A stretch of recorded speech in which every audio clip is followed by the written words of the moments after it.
aujourd'hui, c'est un réel souci quand on est parent et qu'on peut avoir un enfant qui présente des difficultés. C'est un petit peu la croix et la bannière que d'avoir un diagnostic cohérent. Bienvenue dans l'univers de Terre Atypique, le podcast qui vous invite à explorer la Terre à travers les yeux des neuroatypiques.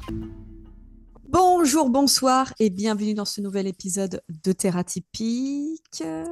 Je suis très contente de faire cet épisode aujourd'hui parce que c'est un sujet dont on parle trop peu. Voilà, donc on a invité un expert sur le sujet. Mais avant de discuter avec lui, Laurent, comment vas-tu? Écoute, ma foi, super bien. Un peu dans le speed ces temps-ci, mais vous savez pourquoi, hein, on a plein de projets en même temps, donc on essaye de raccrocher tous les wagons ensemble, donc c'est pas évident. Mais super heureux d'être en bonne compagnie aujourd'hui parce que on va découvrir quelqu'un, une belle personne. Qui fera partie du dossier burn-out en ce qui concerne les burn-out autistiques. Donc aujourd'hui, nous recevons Fabrice Bach. Bonjour Fabrice, comment vas-tu? Bonjour, très bien, je te remercie, très très bien et très heureux d'être parmi vous ce matin. Cet épisode va être là pour te découvrir, enfin tous celles et ceux qui ne te connaissent pas vont te découvrir. Comment tu te présenterais toi en une minute pour celles et ceux justement qui ne te connaissent pas, qui ne savent pas qui tu es, ce que tu fais? Alors, une minute chrono. Donc, Ou plus. Ou plus. Merci. Donc, Fabrice Bach, je suis spécialiste du développement de la pensée, de l'enfant, de l'adolescent, et donc de l'adulte, et par là même de toutes les spécificités qui peuvent se présenter dans cette pensée. Donc, j'exerce en cabinet libéral, cadre dans lequel je dirige une équipe composée de neuropsychologues, psychologues cognitivistes, psychologues cliniciens, et nous travaillons depuis maintenant une trentaine d'années sur une meilleure compréhension des processus de raisonnement des enfants, des adolescents, regarde d'une façon assez précise aussi ce qui se passe dans notre société et comment malheureusement, je pense un certain nombre de vos auditeurs ont déjà constaté pourquoi est-ce que les choses se dégradent, pourquoi est-ce que on voit par exemple un élément très terre à terre, une délinquance juvénile qui explose aujourd'hui avec des enfants de plus en plus jeunes. Ça fait 15 ans qu'on disait que ça allait arriver, aujourd'hui on y est. Si ça vous intéresse, on pourra expliquer pourquoi. Oui. Parce que les réponses qu'apporte notre société sont malheureusement bien déconnectées de la réalité qui en est, de ce qu'il en est. Et puis donc, en parallèle, je suis gémellologue, donc spécialiste de la gémellité. Donc, j'interviens au sein du comité scientifique de la Fédération Jumeaux et Plus. Donc là, c'est une de mes petites spécificités. Et depuis plusieurs années, donc j'ai écrit plusieurs ouvrages sur l'école, la question du HPI, mon dernier ouvrage qui parle du haut potentiel intellectuel dans le contexte professionnel, parce que potentiellement ces personnes devraient réussir, s'adapter, tout devrait bien fonctionner. C'est loin d'être le cas, malheureusement. Et l'idée de cet ouvrage, il a connu un peu celui que j'avais écrit antérieurement sur l'enfant HPI, qui s'intitulait donc La précocité dans tous ses états, jusqu'à aboutir à celui qui parle du HPI adulte dans le monde professionnel. Il m'a fallu 10 ans. Pourquoi? Parce que l'idée, c'est pas simplement de faire un constat, mais de proposer aussi des solutions aux personnes qui rencontrent des difficultés d'adaptation. Et notamment, on va parler du burn-out.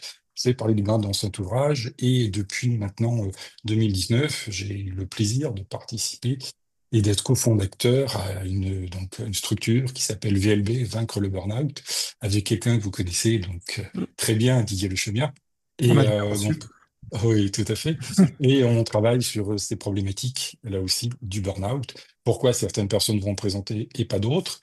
Et voilà, on va voir un écrit qui va sortir prochainement avec Didier, qui va avoir une spécificité, ça va être de cibler 7 formes de burn-out complètement différentes en fonction des modalités d'organisation et de raisonnement des personnes. Et on sort complètement du bore-out, brown-out, on va beaucoup plus en profondeur. Je reprendrai les propos de Didier sur cette question. Il disait, ben, avec cette approche, on rentre dans la tête des personnes et on comprend ce qui s'y passe. Voilà globalement pour me présenter. Donc vous l'aurez compris, on a quelqu'un d'assez voilà, spécialiste dans plein de domaines qui font sens avec ce qu'on propose avec Terra Typique avec Sandrine. Et c'était important de recevoir Fabrice aussi dans ce cadre-là. Au-delà du burn-out, il y a tout l'aspect bien sûr neurodiversité, toutes les problématiques qui s'y raccrochent. Et c'est vrai que tu as identifié 7 formes de burn-out, ce qui est assez fou, parce qu'on en reste quand même à une certaine lecture de surface, moi je dirais. Tout à fait. Et en fait, ça manque encore voilà, ça manque d'aspérité, de profondeur. Comme dans Et beaucoup de sujets. Hein. dans beaucoup de sujets, Ouais. on reste un peu à la surface. Mm. Euh, Par qu'est-ce- rapport par rapport à ce que tu évoques, Laurent, tu as tout à fait raison. Sur un élément, c'est au-delà d'identifier cette forme de burn-out, c'est cette forme d'accompagnement complètement différente. Ouais, en fonction des personnes. ouais, bien Donc, sûr. on peut vraiment avoir une approche quasi chirurgicale sur comment aider une personne qui a fait un burn-out pour l'aider à se relever. Mais aujourd'hui, on en est beaucoup plus loin, c'est comment anticiper ces burn-out et comment faire de la prévention, notamment dans le contexte de l'entreprise. C'est un sujet hyper important parce que c'est vrai qu'on en croise pas mal en ce moment qui ont, Mm. malgré les années après leur burn-out, n'ont toujours pas repris une vie entre Mm. guillemets normale Mm. et ont Mm. tendance à rechuter, etc. Mm. Mais qu'est-ce qui finalement, au départ, dans ton parcours à toi, Mm. t'a amené vers ces spécialités-là, en tout cas, à Mm. t'intéresser à ces domaines-là?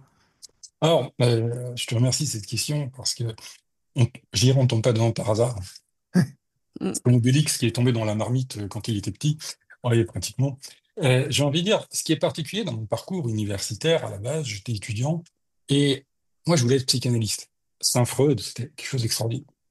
Sauf que, un jour, j'étais un peu interpellé parce que sur une même situation, j'étais confronté à deux interprétations, mais diamétralement opposées. Ça m'a un petit peu interpellé. Je pense avoir une certaine rigueur, peut-être scientifique, de par mon doctorat, certainement. Et là, il y a quelque chose qui m'a interpellé, qui n'allait plus. Du coup, je me suis orienté en psychologie cognitive et j'ai été formé sur une compréhension des processus d'organisation, de raisonnement à la base des enfants et des adolescents. Et quand j'ai ouvert mon cabinet, j'ai été interpellé parce que j'ai commencé à rencontrer des enfants qui correspondaient pas véritablement à ce qu'on avait décrit. Comme la première typologie d'enfants que j'ai rencontrés qui m'ont interpellé, ce qu'on appelait à l'époque, pardon, les enfants précoces, et des enfants aujourd'hui qualifiés à haut potentiel intellectuel. Je trouve que le terme est beaucoup plus approprié. Parce que dire à un adulte, vous êtes précoce, ça peut prêter à confusion et à tendance. Ça peut être embêtant quand même. Maintenant, dire vous avez un haut potentiel intellectuel, c'est beaucoup plus cohérent. On pourra en reparler pourquoi il y a une évolution de ce terme aussi, Mm. par rapport à celui-ci qui caractérise les choses, de par le fait que j'avais des enfants qui arrivaient en face de moi et qui étaient en difficulté, en souffrance avec l'institution scolaire. Je pense notamment à un petit garçon de 6 ans, et on parlait de l'école, ça allait pas, pourtant il avait l'air assez pertinent. Je dis, mais comment, avec ta maîtresse, comment ça se passe? Et lui qui me dit, ah, elle est sévère, ta maîtresse. Ah oui, elle est sévère, mais tu sais, elle est juste. C'est surprenant. À 6 ans, il fait une dissociation sévérité-justice. Et là, j'ai commencé effectivement à creuser plus avant sur cette question des enfants qui présentent donc un haut potentiel intellectuel, puisqu'on a un ouvrage, je l'évoquais précédemment, qui était le premier en fait à caractériser le développement de l'enfant haut potentiel du bébé à l'âge adulte. Parce qu'on commence à avoir une littérature assez importante en France, enfin, parce que historiquement, c'était le premier à avoir écrit sur la question. C'est un monsieur qui s'appelait Jean-Charles Terrassé, qui maintenant est décédé, qui avait écrit un ouvrage fin des années 70, La précocité embarrassante. Et j'aurais envie de dire, il était seul à errer dans le désert pendant beaucoup de temps. Mm. Parce que ce concept du haut potentiel pose question chez nous en France. On a Est-ce vraiment est-ce un que, souci idéologique. est-ce que tu peux recontextualiser l'époque, justement? Parce que là, on en parle, Mmh, c'est mmh. courant, il y a des séries, il y a tout Ah ça. ouais. Mais à ton Mmh. époque, quand tu faisais tout ça, Ah, c'était comment? alors, nous, on n'en parlait pas du tout. Moi, j'ai démarré, c'était début des années 90, à l'université. On m'expliquait, ben voilà, la norme au niveau du QI, voilà comment on fait passer un test. La norme, c'est celui-là. Puis au-dessus, ben voilà, il y a quelques individus qui sont au-dessus. Puis on nous parlait beaucoup de ceux qui étaient en dessous, qui présentaient des déficiences. Et en fait, on ne parlait pas beaucoup de ces 2,3, 2,5% de la population. Mais ils existent bel et bien. Et on nous en parlait pas. Pourquoi? Parce que idéologiquement, en France, ça pose un souci, cette question du haut potentiel. Je reprendrai les propos d'un de mes amis sociologues, qui un jour m'a fait une remarque très pertinente. On parlait de cette question du haut potentiel, qui ensuite m'a amené à creuser sur les neuroatypies autres, TSA, TDA, etc., puisqu'on peut être HPI et avoir un autre trouble associé. Il me disait, en fait, le problème en France, il est très terre à terre. Le problème en France, mais il est dans les écoles. Oui, effectivement, non, non, il est dans les écoles, sur les murs des écoles. Je regarde, je suis un peu surpris, je ne sais pas bien, mais oui, regarde, sur toutes les écoles, liberté, égalité, fraternité. Le mot égalité, d'un concept, on a voulu en faire une réalité. Or, ces enfants montrent immédiatement qu'on n'est pas tous égaux et qu'il y a des différences qui sont présentes. Et là, on a une problématique à intégrer cela chez nous. D'ailleurs, je ne connais pas tous les pays autour de la planète pour en avoir déjà visité un certain nombre. C'est vrai que c'est vraiment en France, on a une spécificité d'avoir une sorte de mise à distance, de caractérisation un peu particulière. Il a quand même fallu aller jusqu'à des travaux en neurobiologie pour montrer que le cerveau des personnes HPI fonctionne différemment, pour qu'on arrête de dire oui, mais c'est une vue des psys, ils font de l'argent à travers ça, et puis bon, c'est une mode. Non, c'est pas une mode. Ou alors, sincèrement, on est très forts, nous, psychologues, pour impacter un fonctionnement neurophysiologique différent quand on fait des IRM ou d'autres choses. Alors là, ça devient un peu magique. Donc c'est une réalité qu'il est. En fait, donc comme je disais, dans les années 90, on n'en parlait pas trop. Ensuite, ça a commencé à arriver dans les années 2000.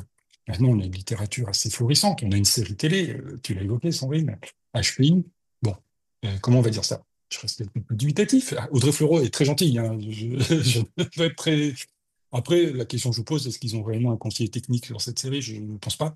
Parce que quand je vois mes patients HPI, quand on discute avec eux, je reprendrai les propos d'un de mes patients. Moi, j'évite, au bout de 2 minutes, je vais me cramer des neurones, j'ai pas envie, quoi. C'est pas possible. Donc, par contre, il y a d'autres, pour aux auditeurs, d'autres choses plus intéressantes. Si on regarde un film comme Will Hunting, Mm. avec Robin Williams, est vraiment, vraiment très intéressant sur la caractérisation du HPI, sur les choses. Voilà, c'est un film avec Sharon Stone aussi, qui s'intitulait Les Puissants. On montre la vie d'un enfant, Little Miss Sunshine aussi. Il y a des choses comme ça qui sont beaucoup plus pertinentes. Et en fait, à travers voilà, cette réflexion que j'ai commencé à avoir et ce travail que j'ai fait auprès des enfants HPI, puis ensuite au niveau des adultes, c'est-à-dire que de façon très terre à terre, j'étais amené à me reformer, puisque au niveau adulte, puisqu'à la base je suis spécialiste du développement de l'enfant et de l'adolescent, pour une raison très terre à terre, je faisais des comptes rendus auprès des parents. Et combien de fois j'avais des pères ou des mères qui me disaient, mais je sais pas, enfin, c'est pas de mon enfant que vous parlez, c'est de moi dont vous parlez. Et arrivait la question au bout de 10 minutes, il pouvait faire quelque chose pour moi. Et il y a un temps, je disais, non, je suis désolé. À mon âge, j'en avais plutôt marre de dire non. Donc, je me suis reformé au niveau adulte pour pouvoir dire aujourd'hui, oui, bien sûr, on peut faire des choses. Et ce qui était intéressant ensuite, c'était d'identifier que, corollaire à ce potentiel intellectuel, il y a d'autres éléments qui peuvent être présents, d'autres difficultés qui peuvent être présentes. Dyslexie, dysorthographie, TDA, enfin tout un ensemble de troubles 10, et donc ce qu'on appelle aujourd'hui effectivement des neuroatypies. Est-ce que dans ton parcours, justement, à travers ces évolutions de la médecine, de la Non, psychiatrie, psychologie, non, etc., de tous ces domaines-là qui ont embrassé un certain nombre de domaines non, transverses, est-ce que tu as vu une évolution se faire où il y a encore, justement, encore maintenant, malgré la littérature, les études, les choses qui deviennent de plus en plus concrètes et plus nourries, non, plus approfondies, est-ce qu'il y a encore voilà, on va dire des angles morts, des interdits ou des choses qui sont pas encore complètement ouais. intégrées? Enfin, Hum, hum, on en discutait récemment justement avec certains psys qui hum, sont hum, très peu ou pas assez formés sur ces sujets-là et qui ont tendance hum, à user un peu de maladresse par hum. rapport à ça. Et Ouais. Alors, malheureusement, il y aura toujours des angles morts, malheureusement. Aujourd'hui, on a quand même des avancées scientifiques grâce aux neurosciences cognitives, grâce à la neuropsychologie, qui ont permis voilà, de poser les choses d'une façon très intéressante, de recaractériser ces troubles. On reviendra peut-être plus tard sur HPI et troubles associés, la complexité de dissocier ces éléments. Et comme je dis un temps, il y aura toujours des angles morts, pour une raison très terre à terre. Euh, je veux deux raisons. La première raison, parce que parfois on a des personnes qui sont, j'utilise un terme très fort et très lourd, dans le négationnisme. Pourquoi? En m'opposant, j'existe. Je vais dire que ça n'existe pas et ça me Mm. donne une image. Mais là, c'est un problème d'ego pour la personne. Parce qu'au bout d'un moment, il faut arrêter. Enfin, quelqu'un qui dirait aujourd'hui le HPI, ça n'existe pas, ou c'est une vision d'esprit, enfin là, je vais être un peu abrupt, mais il faut sortir de sa caverne. Il y a un truc qui s'appelle Internet et c'est pas mal, quoi. C'est pas mal. Le dernier en date qu'on a chopé sur LinkedIn disait que c'était une position victimaire et Ouais, que les personnes refusaient de se confronter au ouais. réel. Oui. Moi, quand j'ai fait mes études universitaires, on m'a appris à la fac, et je l'ai entendu de la part d'un enseignant, il me disait que les enfants précoces, c'est en fait une surcompensation parentale par rapport à des failles narcissiques. Je l'ai entendu en amphi. Donc, vous avez 400 personnes, 500 personnes qui entendent ça, qui disent, bah oui, le prof dit, c'est que ça. Non, non, non, c'est pas une position victimaire. Et pour une raison très terre à terre, les personnes qui souffrent de ces problématiques de neuroatypiques, quand je dis souffrent, dans le sens où elles ne sont pas identifiées et non accompagnées. Mhm. C'est pas une position victimaire, c'est qu'il y a une réelle souffrance de vie derrière, au quotidien, et elles ne comprennent pas pourquoi. Donc après, attention, dire oui, là je vais trouver brusquement le Saint Graal qui va tout expliquer dans ma vie. Non, mais là il appartient aux professionnels qui portent le diagnostic, qui accompagnent ces personnes, de savoir positionner les différents éléments entre le trouble qui peut être présent, la neuroatypie qui peut être présente et d'autres problématiques connexes. Et ça demande véritablement une approche très fine et très sensible pour à la fois un exemple très terre à terre concernant, pour partir sur notre vie, les enfants. À une époque, on disait, ah bah oui, mais la grande majorité est dyslexique. Non, un certain nombre ne sont pas intéressés par la question de l'écriture. Ils sont plus intéressés par l'idée qu'ils vont transmettre. Les termes, ouais, on écrit. Je reprendrai exactement les propos d'un de mes patients. Je m'en sers systématiquement dans mes conférences. Un jeune qui m'explique un jour, enfin, un enfant de 10 ans, c'est plein de fautes d'orthographe. Il dit, mais c'est stupide l'orthographe. Et pourquoi c'est stupide? Il dit, regarde, partout où tu vas à l'école, plus tu écris sur ta feuille, plus tu marques de points. Là, tu n'as rien écrit, tu as 20 sur 20, plus tu écris, plus on t'en retire. Oui, oui, mais oui. Moi, la faute, une faute, un point en moins. Et lui, il rendait feuille blanche. Il avait J'ai le fait numéro. pareil. Et il dit, je n'ai pas fait de faute. Non. Il y a un autre qui me dit, mais Mon Dieu. c'est stupide. La marque du pluriel, c'est le S. Bon, des fois, c'est le X. Et donc, il chante, c'est ENT, c'est pas un S. Et tu chantes, c'est un S, et c'est du singulier. Il me dit, elle est où la cohérence? Donc, en fait, ça leur parlait pas. Par contre, ce qu'on percevait chez certains de ces enfants, ils arrivaient à l'adolescence, et là, brusquement, ils intégraient que le langage écrit était un mode de communication. Si on écrivait globalement bien, on se comprenait bien. Et là, ça basculait. Mais c'est pas pour autant qu'on posait les diagnostics de dyslexie. Maintenant, il est vrai qu'on peut être HPI et dyslexique. Ça n'empêche pas non plus. Et ça repose donc, par rapport à ce que j'ai évoqué, donc des personnes qui peuvent avoir une difficulté en termes égotiques, hein, narcissique, voilà. Non, ça n'existe pas, où je me pose à ça. Oui, pourquoi pas, on en aura toujours, mais comme ça, toujours. Après, il peut y avoir un autre problème qui est simplement la formation des professionnels. Aujourd'hui, c'est un réel souci quand on est parent et qu'on peut avoir un enfant qui présente des difficultés. C'est un petit peu la croix et la bannière que d'avoir un diagnostic cohérent. En France, on a créé, il y a déjà maintenant plusieurs dizaines d'années, ce qu'on appelle des centres de référence de diagnostic. C'est-à-dire dans les grandes villes de France, dans les services hospitaliers, des centres qui centralisent des neuropsychologues, des psychomotriciens, des orthophonistes pour faire des bilans complets. Franchement, c'est extraordinaire le travail qu'ils font. Aujourd'hui, ça fait déjà plusieurs années, ils sont submergés de demandes. C'est en moyenne 3 ans d'attente pour un rendez-vous. Ouais. Est-ce qu'ils sont submergés? Parce qu'on a encore une fois, on dit oui, regardez, on fait quelque chose, mais on ne le fait pas dans le fond. C'est-à-dire qu'en l'occurrence, les besoins au niveau de la société sont beaucoup plus importants. Et je ferai un autre parallèle, c'est-à-dire que souvent on me pose la question, mais oui, HPI, par exemple, si on parle de cet élément-là, on parle ensuite d'autres neuroatypies, mais finalement, ça peut être une mode, parce on parle plus aujourd'hui qu'avant. Alors, il y a quelques années, je dis oui, mais parce qu'on les connaît mieux, donc on les identifie mieux. Aujourd'hui, j'ai une autre réponse aussi. On a une problématique sociétale qui est présente, qui s'aggrave de plus en plus, et on constate, à un niveau mondial, hein, c'est pas constaté qu'en France, mais une dégradation des fonctions cognitives dans la société. Il y a tout un ensemble d'outils qui n'apparaissent plus. Donc, on les remarque mieux. C'est-à-dire, si vous êtes dans une piscine, vous avez de l'eau jusqu'au menton, vous descendez de l'eau de la piscine, ben, on vous voit mieux. Et ça aussi, c'est quelque chose qui est présent. C'est-à-dire, ce qu'on constate, c'est que ces enfants continuent à avoir des constructions qui, elles, se font par rapport à un environnement où ces constructions ne se font plus, ce qui pose de réels soucis dans la société d'aujourd'hui. Et malheureusement, ces soucis ne vont pas s'arranger. On a des pans entiers de la population qui n'arrivent plus à élaborer une pensée, toute couche sociale confondue. C'est-à-dire aujourd'hui, il n'y a plus de corollaire, et on le constate bien, entre niveau d'études, compétences cognitives et efficience. C'est complètement décorrélé, les deux. Ça, c'est un truc qui est assez contre-intuitif, mais je pense qu'on l'a constaté nous-mêmes à notre échelle, n'est-ce pas, Sandrine? C'est clair. Dans plein de domaines où on se rend compte que Ouais. finalement, il y a alors, je ne sais pas, c'est peut-être pas les bons termes, peut-être que je suis maladroit dans ma formulation, mais vous m'en pardonnerez, tous, toutes et toutes.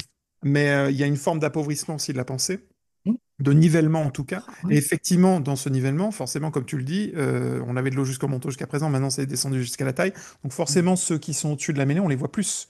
Bien entendu, on les remarque plus. Et leur souffrance est d'autant plus présente, et que leur quête Tout de à sens fait. et de diagnostic ou d'errance par d'autres côtés, par manque de professionnels adaptés, mais en tout cas, du coup, ils sont beaucoup plus visibles, beaucoup plus voyants, il y en a beaucoup plus. Est-ce que, tu disais tout à l'heure, entre 2,5, enfin voilà, autour de ces Ouais.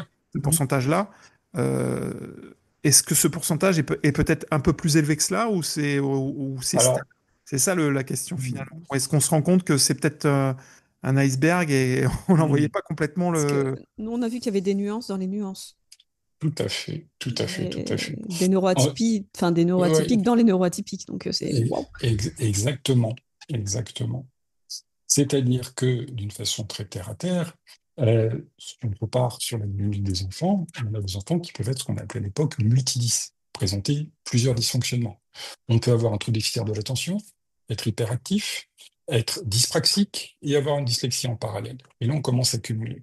Et du coup, on a un enfant qui fait tout ce qu'il peut, mais qui n'y arrive pas. Et si vous rajoutez dessus une particularité qui est celle du HPI, dans l'interrelation, il est hyper pertinent, il doit faire des choses, il n'y arrive pas. C'est abominable à vivre. Et effectivement, ce qu'on constate, là on parle de données statistiques. Par exemple, il y a un élément très intéressant. En France, on a dit QI, HPI, c'est 130. 130 est une donnée statistique. Pourquoi? La moyenne est à 100. Un écart type en statistique, c'est 15 points. Donc 115 significatif. On rajoute 15 points 130, très significatif. Ce sont des données statistiques. Les anglo-saxons parlent d'une tranche entre 125 et 130. Pourquoi? Parce qu'il y a une variabilité du QI en plus ou en moins. Passez le test aujourd'hui, l'un ou l'autre, vous repassez le test dans 4 ans, si vous êtes à 128, vous pouvez passer à 132, 133, donc vous pouvez descendre à 125. Ce n'est pas une donnée fiable, absolue, dans le temps. Non, on ne va pas passer effectivement de 128 à 150 ou de 128 à 90. Là, il y a un gros problème. Si ou la personne est sous-évaluée, ou alors elle a un autre problème, elle a eu un accident, elle est en pleine dépression, il y a quelque chose qui ne va pas. Toujours est-il qu'il y a une variabilité. Et nous, ce qui est regrettable, et je te remercie de ta question, Laurent, parce que tu disais, mais finalement, est-ce qu'il n'y en a pas un peu plus? Certainement, certainement. Mais on a encore des personnes qui disent, et des professionnels, tant qu'on n'a pas le QI global au-dessus de 130, on ne parle pas de HPI. Ce qui n'est pas vrai. Puisqu'aujourd'hui, nous, ce qu'on constate, c'est des disharmonies, des écarts au niveau des données chiffrées de plus en plus importants. L'écart initialement établi entre les différentes notes pour pouvoir établir le QI global, c'est 12 points. On a des patients qui sont à 25, 30, 40 points d'écart. Et alors, on a par exemple, encore un exemple que j'ai eu hier, une personne adulte, voilà, sur le plan d'indice de compréhension verbale 142, raisonnement perceptif, chuté 117. Ah ben non, mais il n'est pas HPI. Non, il y a une problématique spécifique à un endroit où les notes sont chutées, on va commencer à regarder deux dimensions. Est-ce qu'il n'y a pas un trouble connexe qui peut être présent, qui peut interférer, qui a pu dissimuler et compenser par le HPI, ou est-ce qu'on n'est pas confronté aussi à des problématiques affectives? Donc, c'est pour ça que je pense que chez nous en France, on sous-estime la part de population qui peut présenter une nuance, j'aime beaucoup ce terme canadien. Le seul pays, à ma connaissance, qui aujourd'hui a des données très objectives, c'est Israël. Ah, Pourquoi? Parce qu'ils testent tous les enfants systématiquement. Pas pour identifier les HP ou quoi que ce soit, pour identifier les problématiques neurodéveloppementales et proposer des choses. Sauf que ces données sont classées secret défense. Donc on ah ne oui, sait pas. oui, D'accord. oui, forcément. Oui. Donc eux, ils ont des données sur leur population, mais depuis plusieurs années extrêmement précises. Bon, après, voilà. Ailleurs, non. Et je l'évoquais précédemment, chez nous, tout ça, ça pose quand même question, parce qu'on a cet élément, ce souci lié à la norme. Et je reprendrai les propos aussi, après ça vaut ce que ça vaut, d'un autre de mes amis historiens. Il me disait, mais tu vois, c'est vrai qu'en France, cette question, si on parle du HPI, qui est une neuroatypie et qui peut ensuite voilà, être associée, je le disais tout à l'heure, à d'autres spécificités de la pensée, mais qui pose question, il me disait, mais en fait, le problème en France, avec cette question voilà, du haut potentiel intellectuel, il me dit, ça remonte à 1789. Je le regarde un peu bizarrement. Comment te dire? Juste pour ton information, il n'y avait pas de QI à l'époque, donc non, non. Mais qui a fait la Révolution française en 1789? Oui. C'est le peuple. Ah, d'accord. Mais derrière le peuple, qui est-ce qu'on avait? On avait les philosophes. Tous les hommes doivent être égaux en droit, etc. OK. Donc la Révolution se fait. Elle me dit avec beaucoup d'humour, il me dit, bon, pour être sûr que le roi de France ne revienne pas, on le guillotine. Bon, n'empêche que quelques années après, on a un empereur. Chercher la cohérence, c'est autre chose. Et il me dit, mais on guillotine le roi, on guillotine les nobles, etc. Puis une fois qu'on a fini de guillotiner les gens, qu'est-ce qui s'est passé? Ben, ces philosophes, ces penseurs ont commencé à se guillotiner entre eux. Et lui, il m'a fait une remarque, après, on la prend pour ce qu'elle est, mais je la trouve intéressante, mais ça inscrit quelque chose dans l'imaginaire social. Ça inscrit quelque chose de très important. L'intelligence, le savoir, ça peut faire peur. Ça peut être dangereux. Mais c'est un processus complètement inconscient. Ça. Peut-être, ce qui explique que chez nous en France, on peut avoir socialement une difficulté avec cette notion du HPI ou des neuroatypies, là aussi. Même si, encore une fois, concernant les TSA, le trouble spectre autistique, le TDA, etc., aujourd'hui, dire que ça n'existe pas, ou qu'on est derrière une dimension où on va comment on va exprimer ça? Dire que la personne est dans un système de plainte ou explicatif de toutes les souffrances de sa vie, non, c'est une réelle souffrance quand on présente en plus plusieurs spécificités au quotidien, c'est très difficile à vivre. De par une société, tu l'as dit tout à l'heure, Laurent, qui se normalise de plus en plus, le problème qui se normalise vers le bas, et nous on le constate depuis de nombreuses années. Quand j'ai démarré en 94, quand j'ai créé le premier cabinet de consultation en France qui concernait les troubles des acquisitions scolaires, parce que ça n'existait pas, on voyait les enfants arriver avec différents troubles et des troubles dits d'organisation logique de la pensée. Je vais donner un exemple très terre à terre d'obédience piagétienne. On utilise une petite manipulation. On présente à l'enfant deux boules de pâte à modeler. On lui pose la question, est-ce que les deux boules font la même quantité de pâte? Il dit oui, c'est pareil. Avec une des boules, on fait une galette, un serpent des petits bouts. Question posée, est-ce que c'est toujours la même quantité dans la boule et la galette, la boule et le serpent? Avant 6 ans, l'enfant nous dit, ah non, c'est plus dans la boule. Comment tu le sais? Ben, je le vois. Ah oui, la boule est plus grosse, la galette est plus plate. Donc il est pris par ses perceptions. Aux alentours de 6 ans et demi, d'ailleurs c'est intéressant parce que les philosophes du 18e parlaient de l'âge de raison entre 6 et 7 ans, parce que nous, on a pu identifier, enfin, les cognitivistes ont pu identifier qu'aux alentours de 6-7 ans, il y avait une opération mentale qui apparaissait, l'enfant pouvait décentrer sa pensée et d'un seul coup dire, non, c'est toujours la même quantité. Comment tu sais? Ben, parce que j'ai pas enlevé, pas rajouté de pâte. Et on peut dire, par exemple, je vais refaire la boule que j'avais avant, et je sais que c'est pareil, revient à l'état de départ. Ce qu'on appelle la réversibilité.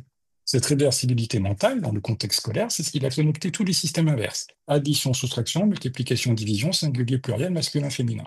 Un enfant qui n'a pas cette opération mentale ne peut pas connecter ces systèmes. Répercussion, difficulté en mathématiques immédiate. Il va apprendre des techniques, il fait, à quoi ça sert? Il n'en a aucune idée. Et ça, le problème, c'est que ça, on en parle. À l'époque, on parlait de ces enfants qui n'apprennent pas sans qu'on sache pourquoi. Et on apportait des réponses. On a accompagné des centaines et des centaines d'enfants, nous en France, enfin, à Lyon, ailleurs.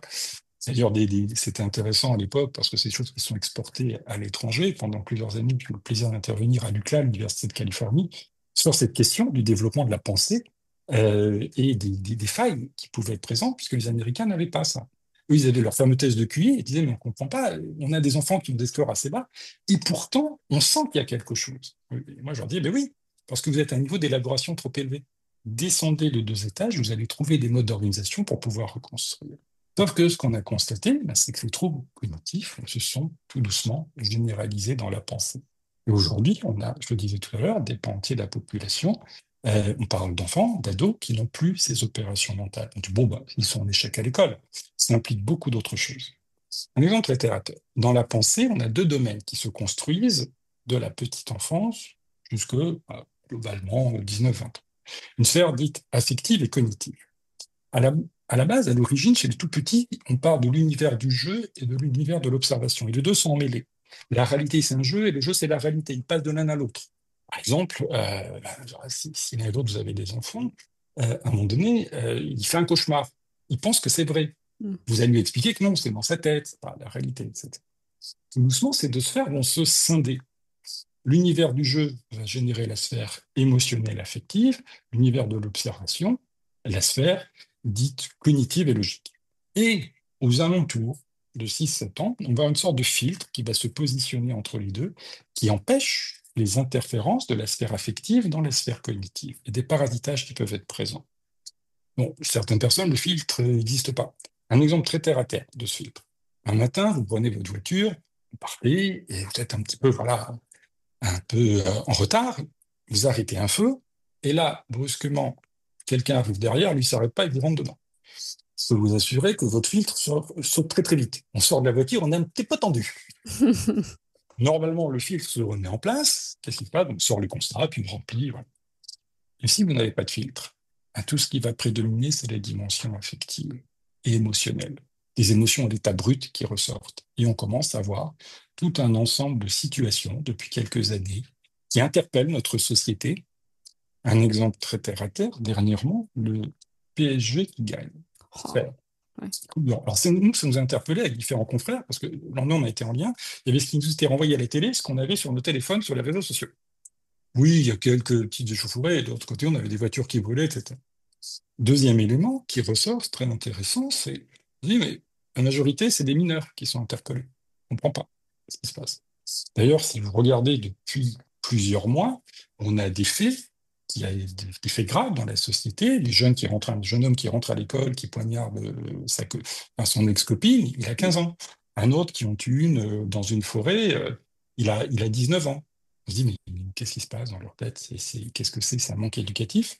Concrètement, aujourd'hui, vous avez des jeunes qui ont 16, 17, 18 ans, émotionnellement, ils ont 4 ans et demi, 5 ans.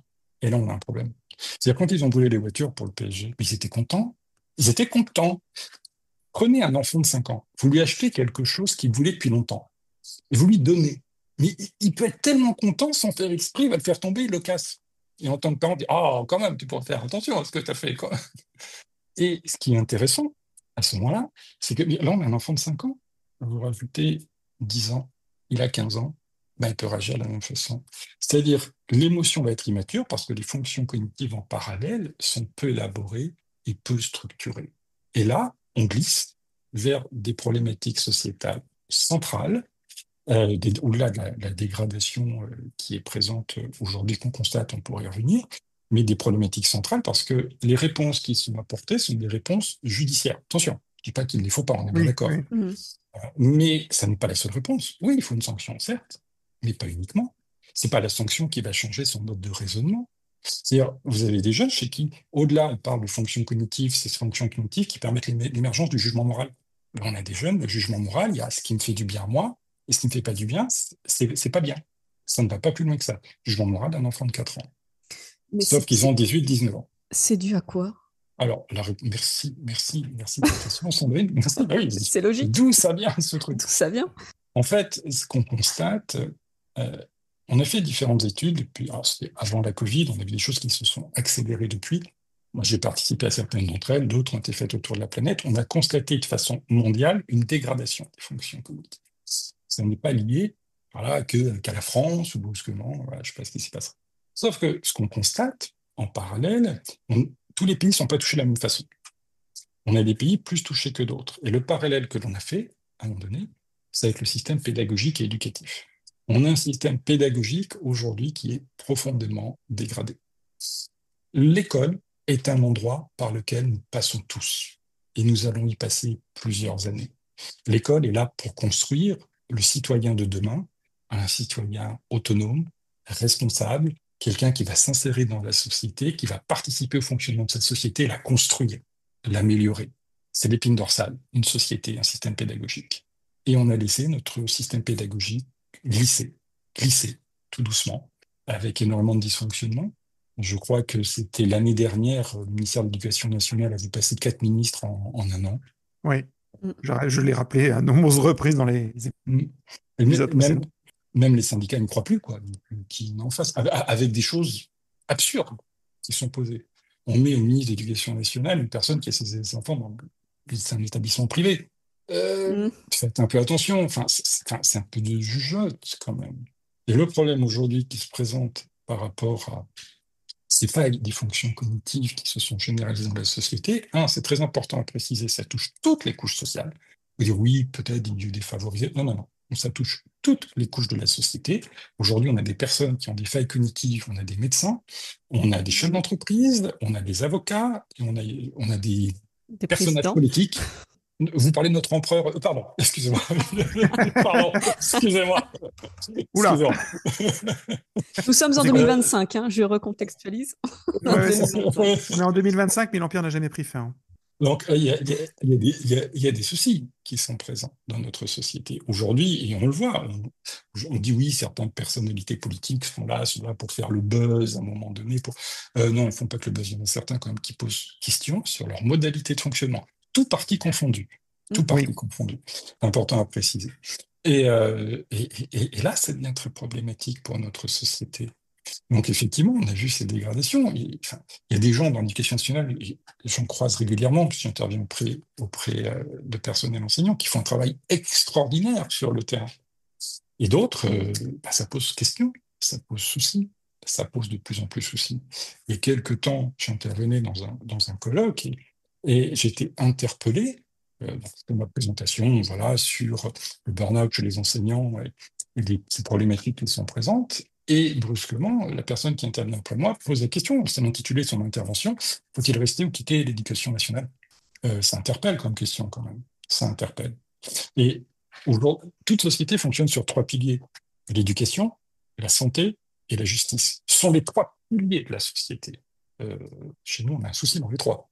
On a un système Exactement. de santé qui est parti en déliquescence, un système pédagogique qu'on laisse aller année après année, mais c'est très grave. Et une justice, du coup, qui essaye de rapiécer tout ça comme elle peut, c'est très grave, parce qu'aujourd'hui, on a des jeunes, nous on l'a vu, mais dans les débuts des années 2000, 25 ans après, alors on a alerté, on dit attention, regardez ce qui se passe, regardez ce qui va arriver. Hasard des situations. Un jour, on a donc un jeune qui se retrouve en bilan, donc il a 17 ans, et il est inculpé, à l'époque on est en 99, 2000, pour meurtre au premier degré. Donc c'est à l'époque où on voulait encore les autoradios. Voilà un autoradio, une stafette de gendarmerie arrive, il sort de la voiture, il a un pistolet, il tire, il abat un gendarme. Son collègue riposte et le blesse. Donc meurtre au premier degré. Et hasard des situations judiciaires, on a une expertise qui est demandée. On discute avec lui, donc une fois qu'on a posé que, parce que bien sûr, avoir une arme, c'est normal, tout, non, pas forcément, pas avoir un gun dans sa poche, c'est pas forcément ce qui est souhaité. Et on dit, mais tu vois, c'est grave ce qui s'est passé, tu vas aller en prison, etc. Et ce jeune qui regarde, il dit, ouais, mais s'il n'était pas là, il serait pas mort. Oui, effectivement. Ou un autoradio, c'est un acte courant. Lui, il fait son boulot, il vient, etc. Ouais, mais lui, s'il n'était pas là, il serait pas mort. Il y a une veuve, 2 orphelins, qui va aller en prison. Tu vois, machin. Ouais, ouais. Il ne sort pas de s'il n'avait pas été là, il serait pas mort. Et ça, c'est troublant. On dit, il pensait qu'il se ferme en boucle. Alors on dit, il est dans un digne de ce qu'il a vu, de ce qu'il a vécu. Non. 17 ans, organisation cognitive, il n'était pas déficient mental. D'un monde qui avait à peu près 6 ans et demi, 7 ans. Lui, il a simplement supprimé un problème. Ça va pas plus loin que ça. Un fait divers du côté de Nantes. 5 jeunes, donc que des mineurs, qui cambriolent, et il s'avère qu'il y en a un qui risque de balancer les 4 autres.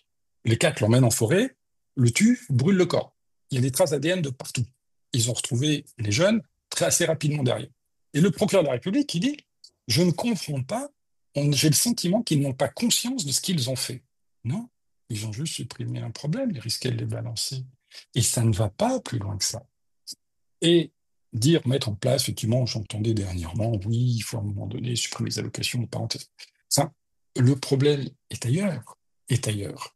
Aujourd'hui, on a des personnes qui ont des niveaux d'organisation qui ne sont plus suffisamment élaborés pour comprendre les situations qu'ils vivent.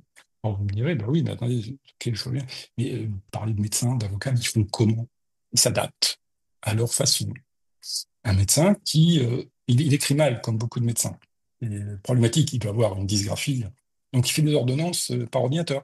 La pharmacie du coin sait que quand il sort une ordonnance, il y en aura une vingtaine dans la journée identique.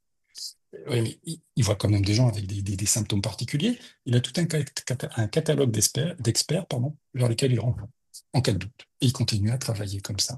C'est hallucinant, quand même. C'est hallucinant. Donc, le problème qu'on a eu dans notre société, il y a une totale décorrélation qui s'est posée entre niveau d'études, niveau de compétences et niveau de compréhension des choses. Et là, ça pose souci. Ça pose souci parce que comment on va rapiécer les choses? Des réformes sont faites régulièrement dans notre système pédagogique, oui, si on allait sur les problématiques de fond. C'est pas remplir simplement des têtes vides, c'est les amener à se construire. Plus ils sont construits, plus vous avez des individus pensants, plus vous avez des individus qui sont stables. Et on sait que, malheureusement, des actes dramatiques, des faits divers, il va encore y avoir un certain nombre qui vont fréquemment impacter des jeunes. Alors maintenant, est-ce qu'il faut attendre que ça arrive en primaire pour que quelqu'un se réveille? On a déjà des choses qui arrivent en primaire, qui sont problématiques. Oui, Une oui. enfant de 8 ans qui se fait toucher par ses camarades, pas par 2, 3 camarades de l'école. 8 ans. c'est problématique quand même. C'est problématique. Pour l'instant, on n'en parle pas trop. Il faut qu'il y ait quelque chose de très grave qui se passe à ce moment-là pour qu'enfin la société réagisse et qu'on pose la vraie question. Que se passe-t-il dans la pensée de ces jeunes? On n'agit pas comme ça au hasard. C'est la conséquence de tout un ensemble de choses. Si on arrive à démonter ces conséquences, on peut intervenir et modifier. Parce que présenter des failles cognitives, qui, qui peut être indépendant d'une neuroatypie, ça n'est pas irrémédiable. C'est faux. Plus on intervient tôt, plus on peut combler ces éléments-là. Plus on intervient tard, plus il faudra de temps, parce que la pensée s'est adaptée. Comment on contrebalance Comment on si on contrebalance? n'a pas les Alors, moyens de mettre notre enfant dans une école plutôt euh, alors, voilà, hors aujourd'hui, d'éducation nationale, hors ouais. contrat Alors, après, le problématique, c'est vrai qu'en France, on a tout un réseau d'écoles liées hors contrat avec l'éducation nationale. Après, bon, on a trois niveaux, en fait, pédagogiques. Le système, voilà, pédagogique classique, l'éducation publique, l'éducation privée, l'éducation hors contrat. Je pense que la réponse n'est pas forcément à chercher là, c'est pouvoir, à la base, la vraie réponse, si on veut vraiment poser les choses, il faut former les personnels enseignants à comprendre ce qui se passe en face d'eux. Ces personnes sont demandeuses de cela. Elles veulent des informations. Elles veulent savoir quoi faire face à ces situations. Faire des formations sur comment gérer le conflit, moi, je trouve que c'est plus intéressant de faire des formations sur comment éviter le conflit. C'est Pas ça, oui. mal. Bah, ce serait, oui. Bah, en fait, ce serait la logique, d'ailleurs, parce que ça voudrait dire. Mais en fait, c'est assez symptomatique de nos sociétés modernes, où on est toujours en réaction aux crises et aux urgences, et on prend des solutions très court-termistes parce qu'on n'a pas d'autre solution à se retrouver une fois le nez face au problème, là, tout de suite, maintenant, que de prendre une décision dans l'urgence, donc à la crise. Et c'est pas forcément la bonne d'ailleurs, puisque sur le moyen ou le long terme, c'est une cata. Est-ce que sous-jacent à cela, il y a, parce qu'effectivement, il y a des piliers qui sont profondément effrités, voire détruits, l'éducation, la justice, la santé, etc. Il y a des facteurs sociétaux, sociaux et environnementaux qui se jouent aussi dans cette baisse aussi voilà, de capacité neuronale, je ne sais pas comment on pourrait appeler ça, mais en fait de chute assez dramatique hein, pour le coup là, parce que dans tes exemples, on se rend compte que là, il y aura vraiment un décalage énorme entre quelqu'un qui a 19 ans, mais qui en fait dans sa tête agit comme un enfant de 6 ans. C'est assez choquant. Mais est-ce que les causes profondes, elles sont encore plus profondes que cela? C'est lié parce qu'il y a des études qui sont sorties qui sont très controversées sur les impacts environnementaux, de la pollution, des pesticides et des tas de choses comme ça, qui viendraient aussi un peu plus impacter le vivant, dont l'humain, et ses capacités cognitives par là même.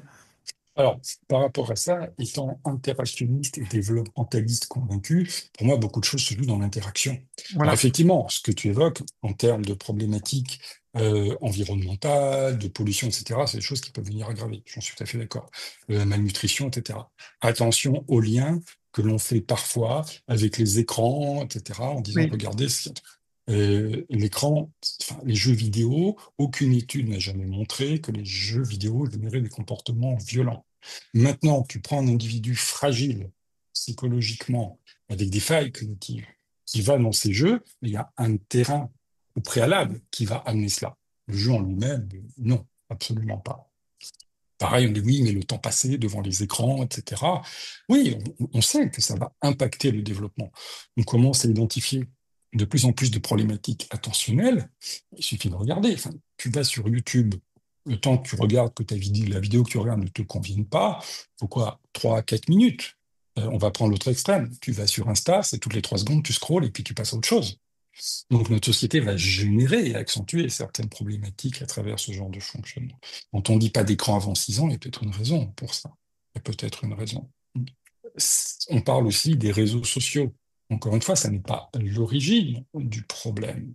Par contre, ça va accentuer certains processus.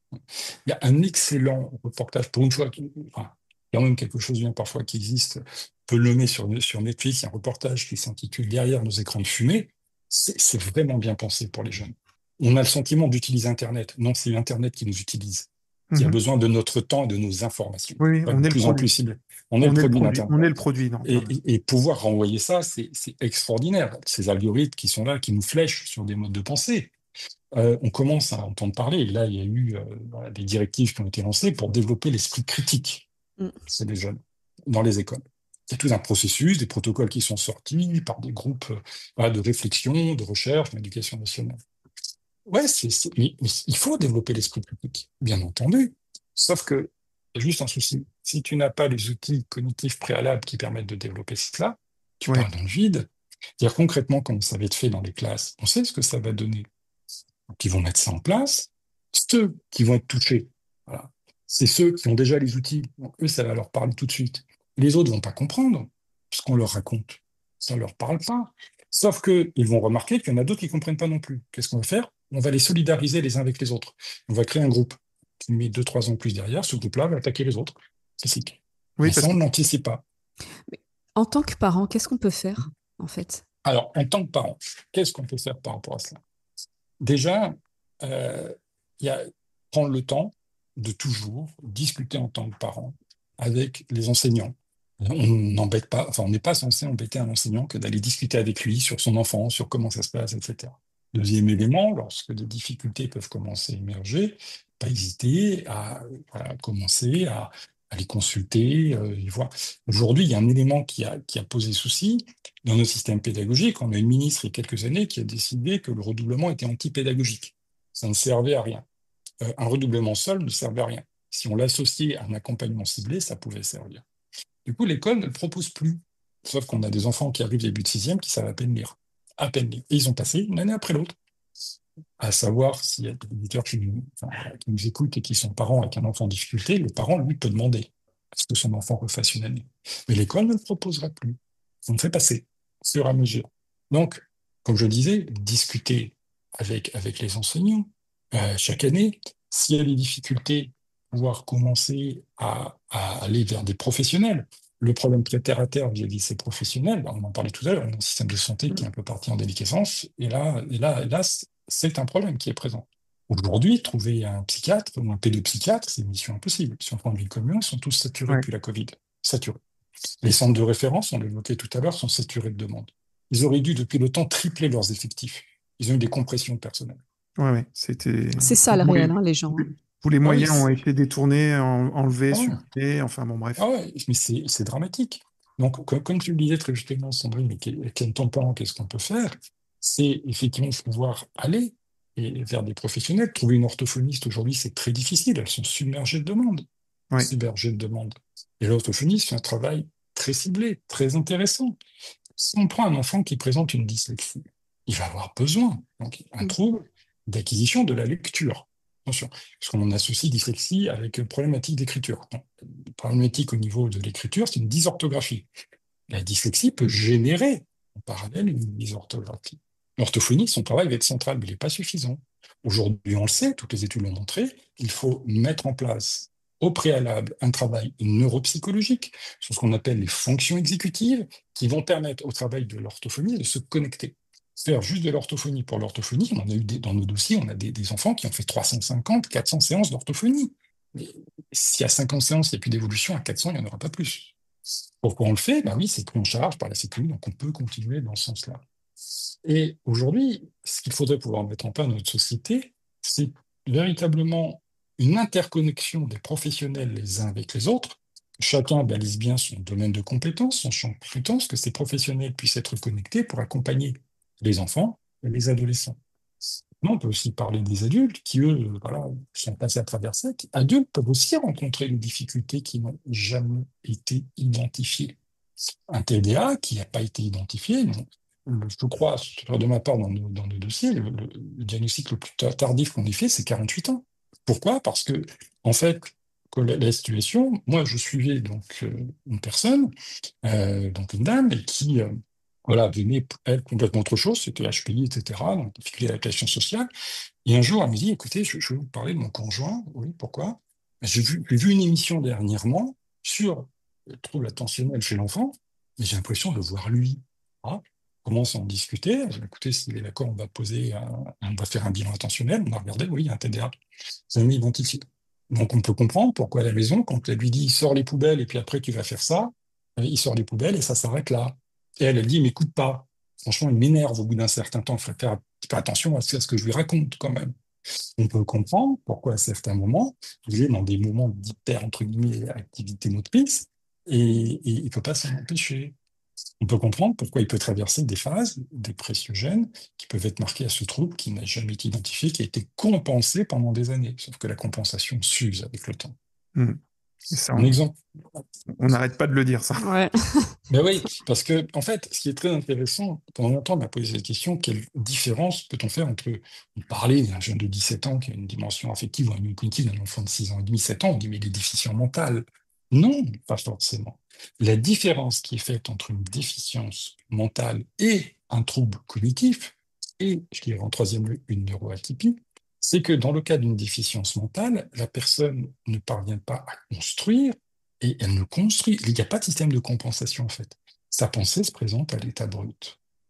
C'est d'autres, on a des systèmes de compensation qui vont se mettre en place. On a identifié 3 systèmes de compensation qui apparaissent dans un ordre absolument invariable.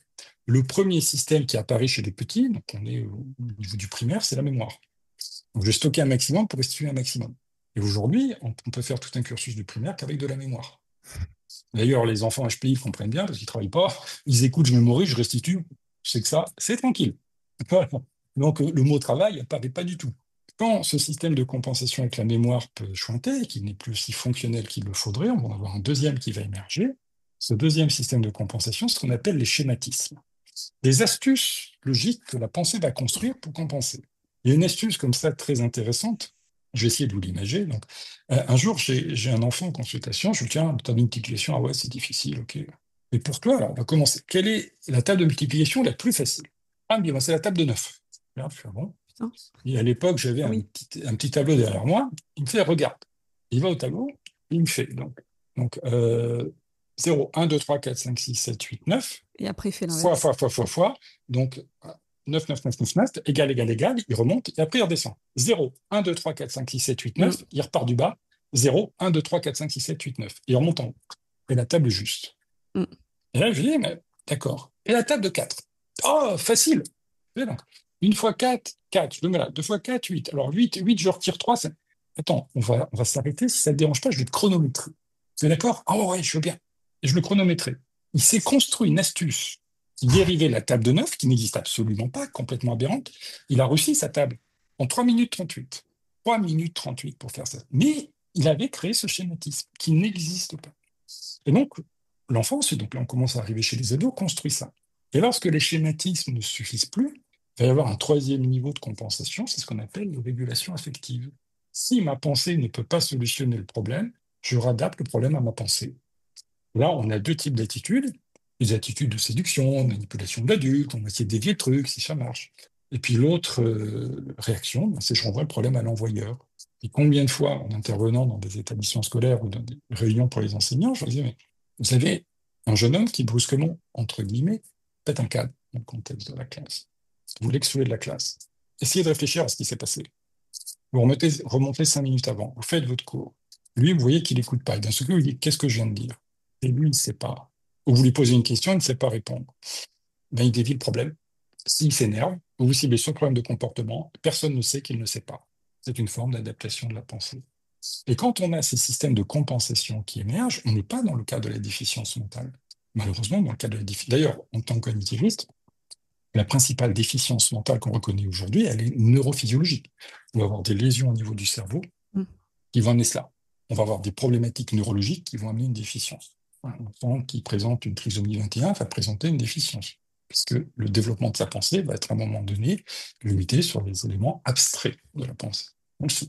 Mais en dehors de cela, effectivement, on peut reconstruire si c'est pris assez tôt. Et aujourd'hui, on devrait pouvoir remarquer des choses de la grande section de l'CP et pouvoir proposer des choses par rapport à cela. Recréer une synergie, et on sait que si on parle des enfants, prenez un enfant, si vous voulez qu'il aille bien, on sait ce qu'il faut faire. Il faut juste créer une triangulation autour de lui, entre l'école, la famille et les professionnels qui vont accompagner l'enfant. Vous créez cette triangulation, vous mettez l'enfant au milieu, il va aller bien, il progresse. Vous cassez cette triangulation. L'école qui critique les parents qui critiquent l'école, les parents qui se servent du professionnel contre l'école. L'enfant n'avancera pas, ça ne va pas fonctionner. Ça ne va pas fonctionner du tout. Qu'est-ce qu'on peut faire à la maison? Alors, Parce qu'à l'école, ok, professionnel, ok, mais nous, en tant que parents, à la maison, qu'est-ce qu'on peut faire concrètement? En tant que parent, on ne passe jamais suffisamment de temps à observer ses enfants. Prendre son temps. son temps pour regarder comment il fonctionne, comment il interagit, le solliciter. C'est bien, hein, les jeux vidéo, c'est super. Attends, aujourd'hui, je vais être un peu abrupt dans mes propos. Un enfant qui n'a pas son console de jeu, c'est un enfant qui est entre guillemets handicapé, parce que dans la cour, on parle des consoles de jeu. Donc socialement, ça crée un handicap. Maintenant, il n'y a pas que ça. Il n'y a pas que ça. Interagir avec lui. Il y a plein de jeux qui existent. Je pense à dernièrement, je discutais avec un papa, donc vous êtes avec votre enfant. Ah oui, hein, donc, je passe pas mal de temps avec lui, j'aime bien, d'accord. Par exemple, vous avez fait quoi? Ben, la dernière fois, il faisait un puzzle, je me suis mis à côté de lui, puis j'ai lu mon journal. Aussi, oui. Donc, vous savez, c'est bien si vous faites le puzzle avec lui. Ça peut être un petit peu sympa. Ah oui, mais je sais pas que ça à faire. Si, si. La construction de la pensée se fait dans l'interaction, se fait dans les sollicitations qu'on va poser. Il y a quelque temps, j'ai vu quelque chose d'assez hallucinant. Je marche dans la rue, un peu de ma vie personnelle, et je vois en face de moi une maman qui arrive avec une poussette. Sur la poussette, il y avait un bras avec une tablette au bout, et le petit dans la poussette regardait la tablette. Il regardait même plus ce qu'il y avait autour. C'est intéressant de sortir avec un enfant et une poussette. Il y a un monde dans lequel on vit. Et aujourd'hui, on a des choses qui se sont perdues. Mais nous, on l'avait identifié déjà en 94. Ça commence à faire vieux, il y a 30 ans de ça, plus de 30 ans. On a participé à une expérimentation avec un monsieur qui, à l'époque, s'appelait Georges Charpak, qui avait mis en place une expérimentation sur la banlieue de Lyonnaise, s'intitulait La main à la pâte. Expliquer des principes de physique appliqués à des enfants. Et voilà, on faisait une petite expérimentation, on était en primaire, et on a demandé aux enfants, par exemple, est-ce que tu peux dessiner un poisson? Ah, il vous a fait un carré. Merci, Captain Igloo. Oh, ah oui, d'accord. Punaise. Hum, hum. Et moi, Ah, j'avais eu ça. c'est comme dire wawa au lieu de chien, quoi. Ouais, c'est un wawa. Non, c'est un chien. C'est un wawa. C'est un chien. Mm. Et on a, par rapport à ce que tu viens d'évoquer, Sandrine, une déperdition de notre langue. En particulier, on a une des langues les plus riches de la planète. Pour caractériser une situation, avoir plein de termes. On a une déperdition de cette langue de plus en plus. De plus en plus. Partie d'un collectif qui s'appelle Culture Papier, où on met en avant justement cette nécessité vitale de revenir sur les écrits papier, puisque c'est ce qui participe aussi de la construction de la pensée.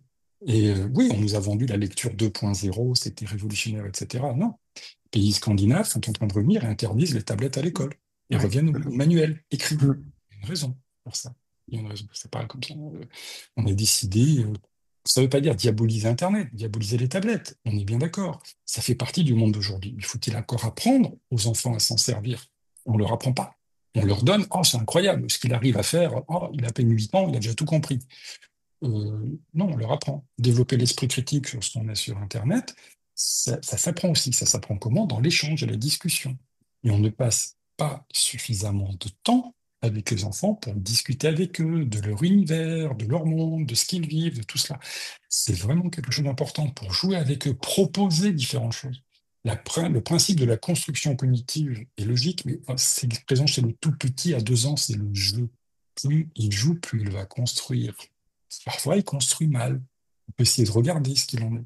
On a des enfants qui, effectivement, à 4 ans, connecter de Lego, c'est compliqué. Ah, on va peut-être commencer à se poser des questions sur qu'est-ce qui peut se passer. Pourquoi il n'arrive pas à emboîter ces 2 pièces? On le fait avec lui, puis on voit qu'il n'arrive toujours pas. Est-ce qu'il n'y a pas peut-être une dyspraxie qui est en train d'émerger? Tout trouble qui est pris en charge dans les temps va éviter énormément de souffrance. Énormément de souffrance. Cette souffrance qui s'installe petit à petit, on évoquait ces processus de compensation qui se mettent en place. Alors, on évoquait voilà, certaines problématiques sociétales qui montrent que on a déjà des jeunes à 14-15 ans qui sont déjà au niveau des régulations affectives, hein, sans conscience de ce qui se passe, malheureusement. Maintenant, on a d'autres personnes qui arrivent à compenser, et le problème d'une compensation qui dure dans le temps, c'est qu'en fait, il existe 2 processus dans la pensée, ce qu'on appelle l'adaptation. C'est un processus tout à fait naturel. Une situation nouvelle arrive, ma pensée va s'y adapter, va se déstructurer, se restructurer pour trouver la réponse adéquate. Mais parfois, donc cette adaptation dure quelques minutes, quelques heures, 24, 48 heures. Et on repasse, on est adapté, on a trouvé la réponse, c'est ça. Et parfois, cette adaptation dure dans le temps. Elle dure encore et encore, plusieurs semaines, plusieurs mois, voire plusieurs années. Et là, on glisse vers un autre processus qui s'appelle la suradaptation. Le point d'arrivée de la suradaptation est toujours identique, on le connaît, ça s'appelle la souffrance. Et en corollaire de cette souffrance, on peut effectivement développer, présenter un burn-out à un moment donné. Parce que les systèmes de compensation chuintent, ne sont plus aussi efficaces qu'il le faudrait, la personne continue à s'investir. Paradoxalement, des personnes qui ont peu d'élaboration cognitive, enfin, les écrits qui vont sortir prochainement, on l'explique, ne vont pas faire de burn-out. C'est souvent ceux ou qui ont de bonnes constructions, qui à ce moment-là, ils pensent qu'elles doivent compenser autour d'elles ce qui doit être fait parce qu'elles sont efficaces et elles voient que les autres ne le sont pas, ou celles qui peuvent être dans des systèmes de compensation par rapport à certaines difficultés, ou celles qui peuvent avoir un trouble neurodéveloppemental qui n'est pas identifié et qui se retrouvent du coup en suradaptation et à compenser, et un jour ça ne tient plus. Le corps dit stop, la pensée n'arrive plus, et là, effectivement, ça chute. Est-ce que on parlait justement avec Didier, le docteur Didier Lechemia qu'on a reçu, que tu connais, Mmh, et c'est pas le seul. On parle beaucoup d'épidémie justement de burn-out. mmh, Et on se rend compte qu'il y a une recrudescence de ça dans nos sociétés modernes, dites mmh, modernes, entre guillemets. mmh, Est-ce qu'il y a un lien de cause à effet entre le fait, justement, parce que on le sait mmh, maintenant, que mmh, les gens touchés par le burn-out, là tu viens de le signifier encore mmh, plus, les gens touchés par le burn-out, ce sont des gens, au contraire, qui sont les gens souvent les plus investis dans leur travail, qui mmh, sont souvent, voilà, mmh, qui ont tout ce qu'il faut justement pour mmh, être très performants, qui sont, voilà, c'est pas que ceux qui se planquent au fond qui font des burn-out, on va dire, mmh, mais on est en train de perdre en fait c'est peut-être un raccourci de pensée ce que je vais dire là, mais en tout cas ceux qui ont tous les atouts pour, mmh, qui explosent en vol en fait du fait que mmh, justement ils sont dans cette forme de mmh, surcompensation. Ça mmh. veut dire beaucoup de nos sociétés, de notre organisation du travail, de notre système de Voilà. fonctionnement Mmh, complexe mmh, qui amène ces personnalités-là à exploser en vol mmh, parce que au contraire on se retrouve justement dans une forme de on va dire de friction avec notre mmh, environnement en fait. mmh, mmh. Alors, c'est intéressant ce que tu évoques, parce qu'effectivement, il y a ce qu'on évoque aujourd'hui, ces déstructurations qui sont présentes dans la société, on les retrouve dans le monde de l'entreprise. Aujourd'hui, voilà, c'est notre registre maintenant depuis plusieurs années, travailler dans le monde de l'entreprise, faire de la prévention sur ces problématiques de burn-out et sur les problématiques organisationnelles. Le problème central qui est présent, c'est comment est-on passé du principe de la méritocratie à celui de l'idiocratie? Qu'est-ce qui s'est passé? Et la réponse, on l'a. Tu prends une personne qu'on fait rentrer dans la structure, on la met sur un job. Et la personne bosse bien. Vraiment, elle est efficace, performante, pertinente. Elle bosse bien, au bout de 3-4 ans, on dit, bon, on va la promouvoir, on va la faire monter d'un échelon, par exemple. À ce moment-là, on lui fait faire une formation, super contente de sa formation, etc. Et brusquement, elle prend cette nouvelle fonction, elle est plus efficace du tout. Et là, ça va plus. Plus du tout. Elle commence à partir dans tous les sens, à briller, etc. On lui met du soutien, on lui donne des formations complémentaires. Ça se fait en plusieurs années. C'est Mhm. pas en 3 mois, donc ça fait 3 à 4 ans. Au bout d'un moment, on se dit, ouais, ça va pas. Mais qu'est-ce qu'on va faire? Il y a 3 solutions qui se présentent. Première solution, ben on la remet où elle était avant. Oui, mais elle le prend, puis on la rétrograde, c'est pas évident. On la met à un même poste ailleurs. Oui, mais elle va faire la même chose, parce qu'elle n'y arrive pas. Ah, qu'est-ce qu'on va faire? On va lui donner une promotion et on la déplace. Et à sa place, on met quelqu'un de performant, qui lui va vite remettre en ordre tout ce qu'il fallait. Celui qui justement est performant. Et puis on a comme ça des personnes qui avancent dans la société. Et celui qui est performant voit ça, dit bah, bonjour, moi aussi je voudrais peut-être. Ah oui, oui, mais il n'y a pas de souci, on y pense, pas de problème. Mais là, c'est pas le bon moment, tu sais. Voilà, mais ça va. Bon, ok. Un an se passe, 1 an et demi, il revient. Ah oui, oui, non, mais vraiment, on est très satisfait de ce que tu fais. Ah oui, on a sécurisé, lui, il est bon, il est. Donc on ne veut pas le bouger. On est tranquille au moins à cet endroit-là. Sauf que cette même personne, au bout de 4-5 ans, qu'est-ce qu'elle dit? Ben, moi, je bouge pas, je voulais pas, ben, je m'en vais. Et je vais ailleurs. Et ça commence à se généraliser. On a des personnes qui aujourd'hui sont à des postes de responsabilité qu'ils ne sont pas en mesure d'assumer. Je vais faire un autre parallèle à tous les deux. Notre ministre actuel de l'Éducation nationale, ancienne première ministre, qui dit à la télé, devant des journalistes, Madame, donc vous prenez le ministère de l'Éducation nationale, donc voilà, mais pourtant vous n'avez pas de... Ah non, il n'y a pas besoin de formation spécifique ou de savoir. Quand j'étais Premier ministre, de loin, je voyais bien ce qui se passait, je saurais faire. Et c'est la même qui dit, déjà le penser, c'est problématique, qui dit, bah, ça serait bien qu'on pense à l'orientation dès la maternelle. Oui, je sais, oui, Ouais, dis. On en a parlé de ça aussi. Bon. Et là, on est au plus haut niveau de l'État. En termes de compétences, ça pose question quand même. Ça pose question, à un moment donné. C'est donc ça, ce que tu disais tout à l'heure. On est en train de dériver vers l'idiocratie Mhm. parce que justement, on met en place des gens qui, bon, bah, pour le coup, on sait pas trop, mais bon, on les met là parce que. Mhm. Mais après, il y a peut-être aussi plusieurs raisons pour lesquelles on Mhm. les met là aussi. Parce que ça nous arrange, Mhm. parce qu'on a un certain poids et que là, elles vont nous laisser tranquilles et puis Mhm. voilà, et ça va nous servir. Ça peut Mhm. servir tellement de choses, pour Ah, plein de raisons très idéologiques parfois, parfois. et qui nous échappent aussi, ou parfois par simple raccourci, ou peut-être carrément Mhm. fainéantise de ne pas faire autre chose que ça. Finalement, Euh, bon, pourquoi pas, de toute façon, qu'est-ce qu'on s'en fout? Et puis, en fait, il y a un élément qu'on oublie de dire, qu'on oublie d'évoquer. C'est que nous sommes des êtres humains et on peut tous commettre des erreurs. Mhm. On est des êtres humains. On peut faire rentrer quelqu'un dans une structure et ça ne fonctionne pas. On peut s'en séparer. Non. Parce que ça veut dire que ça remet en cause mon choix, donc ce que j'ai fait et donc ma personne. La problématique centrale que l'on a aujourd'hui au XXIe siècle touche les failles narcissiques. C'est une hécatombe. C'est une hécatombe. Là, pour le coup, les réseaux sociaux, ils participent bien. On en est d'accord. Mais ça s'est généralisé dans la société. Regarde, quand tu vas dans un restaurant, moi je trouve ça hallucinant. On t'apporte ton plat, regarde la table à côté, ils prennent leur téléphone portable pour prendre la photo du plat. Euh, oui, enfin, le plat, il est bon quand tu le manges. Quand tu le regardes en photo, je sais pas. Je suis un petit peu interpellé par ça. Et on poste son verre de cocktail, regardez ce que je vis, etc. On a tous besoin de vivre une vie extraordinaire et puis il faut le montrer. Merci les réseaux sociaux, etc. Les réseaux sociaux, à la base, c'est pas quelque chose de négatif si on a un esprit critique et si on sait s'en servir. Mm. On a aujourd'hui des burn-out parentaux qui dérivent de choses qui sont vues. Je parlais du contexte de la juvénilité.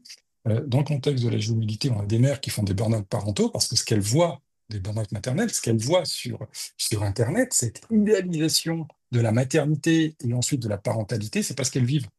Donc elles veulent se rapprocher de ça de plus en plus. Non, déjà, vous avez des jumeaux, c'est un petit peu plus compliqué. et, et non, c'est pas comme ça que ça fonctionne. Et du coup, après, ces personnes commencent à développer différents soucis, différents problèmes. Ils peuvent tomber en dépression, faire un burn-out maternel, enfin, etc. Et il y a un impact, effectivement, des réseaux sociaux sur comment nous devons vivre notre vie. Il y a une émission que j'aime énormément, voilà. C'est un peu cynique, ce que je dis là. Marié au premier regard. Ah, mais c'est extraordinaire, cette émission. Déjà, il faut changer le titre. C'est en fait fiasco au premier regard. Je pense que ça serait plus juste. C'est hallucinant. Enfin, je crois que on avait fait un calcul avec des collègues. Ils sont à 2,38% de réussite depuis 14 ans. Franchement, va en boîte, tu as plus de chances de trouver quelqu'un que d'aller dans cette émission.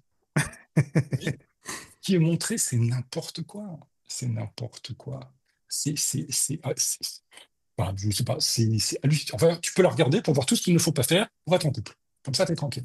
Tu as le modèle de tout ce qu'il ne faut pas faire. Tu fais l'opposé, ça devrait bien se passer. Ça évite d'aller voir des psys, tu regardes ça. Donc, mais plus sérieusement, on a tous ces éléments qui sont là et qui nous oppressent, qui nous disent comment vivre, comment faire, comment ceci, comment il faut être. Et la liberté individuelle, elle est où? Et pour ça, il faut avoir un esprit critique, pouvoir se positionner. Je peux recruter quelqu'un et dire je me suis trompé. Bon, bah, ok, j'ai commis une erreur. On va s'en séparer et on va prendre quelqu'un d'autre. C'est pas dire que je suis mauvais. C'est pas ça du tout. C'est que dans le processus de recrutement vis-à-vis de cette personne, pourquoi le recrutement pose souci? Comment ça se passait dans les années 50? C'est intéressant. En fait, je devais recruter quelqu'un et il y a toujours quelqu'un dans l'entreprise qui avait une sorte de sensibilité humaine, relationnelle. Et le gars disait, mais tu veux venir m'aider pour recruter parce que je sais pas trop, etc. Et ce qu'on recrutait, c'était de l'humain. Puis un jour, Mm. on s'est dit, non, on va professionnaliser tout ça. Ouais. On va créer des RH, on va créer des Mm. tests, des bilans, des machins dans tous les sens. Et du jour où on a commencé à faire cela, le côté humain s'est perdu. Aujourd'hui, on cherche une personne pour une fonction. Non, on doit recruter une personne qui va participer au fonctionnement d'une structure, Ouais, c'est ça. qui va rentrer dans l'idéologie d'une structure, si tant est qu'il y en ait une. Ouais, bien sûr. Ça aussi. Et ça, c'est quelque chose d'important. C'est quelque chose de très important. Et notre société a déstructuré beaucoup de choses. On parlait tout à l'heure de l'école. Dans les années, fin des années 90, il y a eu pléthore de reportages à la télé, puis regardez ce qui se passe dans les écoles, et on montrait des choses hallucinantes. C'est des reportages télé-réalité. J'étais dans une école maternelle pendant 6 mois et regardez ce que j'ai filmé. Le petit qui se lève et qui sort dans le couloir, la maîtresse court derrière lui. de l'autre qui ramène le gamin dans le couloir en le traînant par terre, en disant, regardez ce qui se passe. Et en fait, on a diabolisé l'école en disant, regardez, ils sont pas bons, ils savent pas faire. Et puis ça s'est imprégné dans la société. C'est pas vrai. Dans l'école aussi, il y a beaucoup de personnes qui sont en souffrance, qui sont en souffrance. Les personnels de l'éducation nationale sont en troisième place au niveau des burn-out. Troisième Ouais. place. Premier, c'est les personnels de santé. Là, bon, après la Covid, ça a été une implosion complète, d'où la déstructuration de notre système de santé. Ensuite, deuxième place, c'est les cadres dans les entreprises. Il y a une souffrance des cadres qui est monumentale. Et personnel de l'éducation nationale en troisième place. Quatrième place, c'est services de l'ordre. Tout ce qui est police, etc. Ça va pas du tout. Par exemple, dans la police, il n'y a pas de RH. Ça n'existe pas. C'est le commissaire qui fait office de RH. Parce qu'il sait faire. Voilà. Et à un moment donné, je crois que, au-delà de faire ces constats, c'est pas tant simplement faire des constats en disant dramatique, regardez, il n'y a rien qui fonctionne.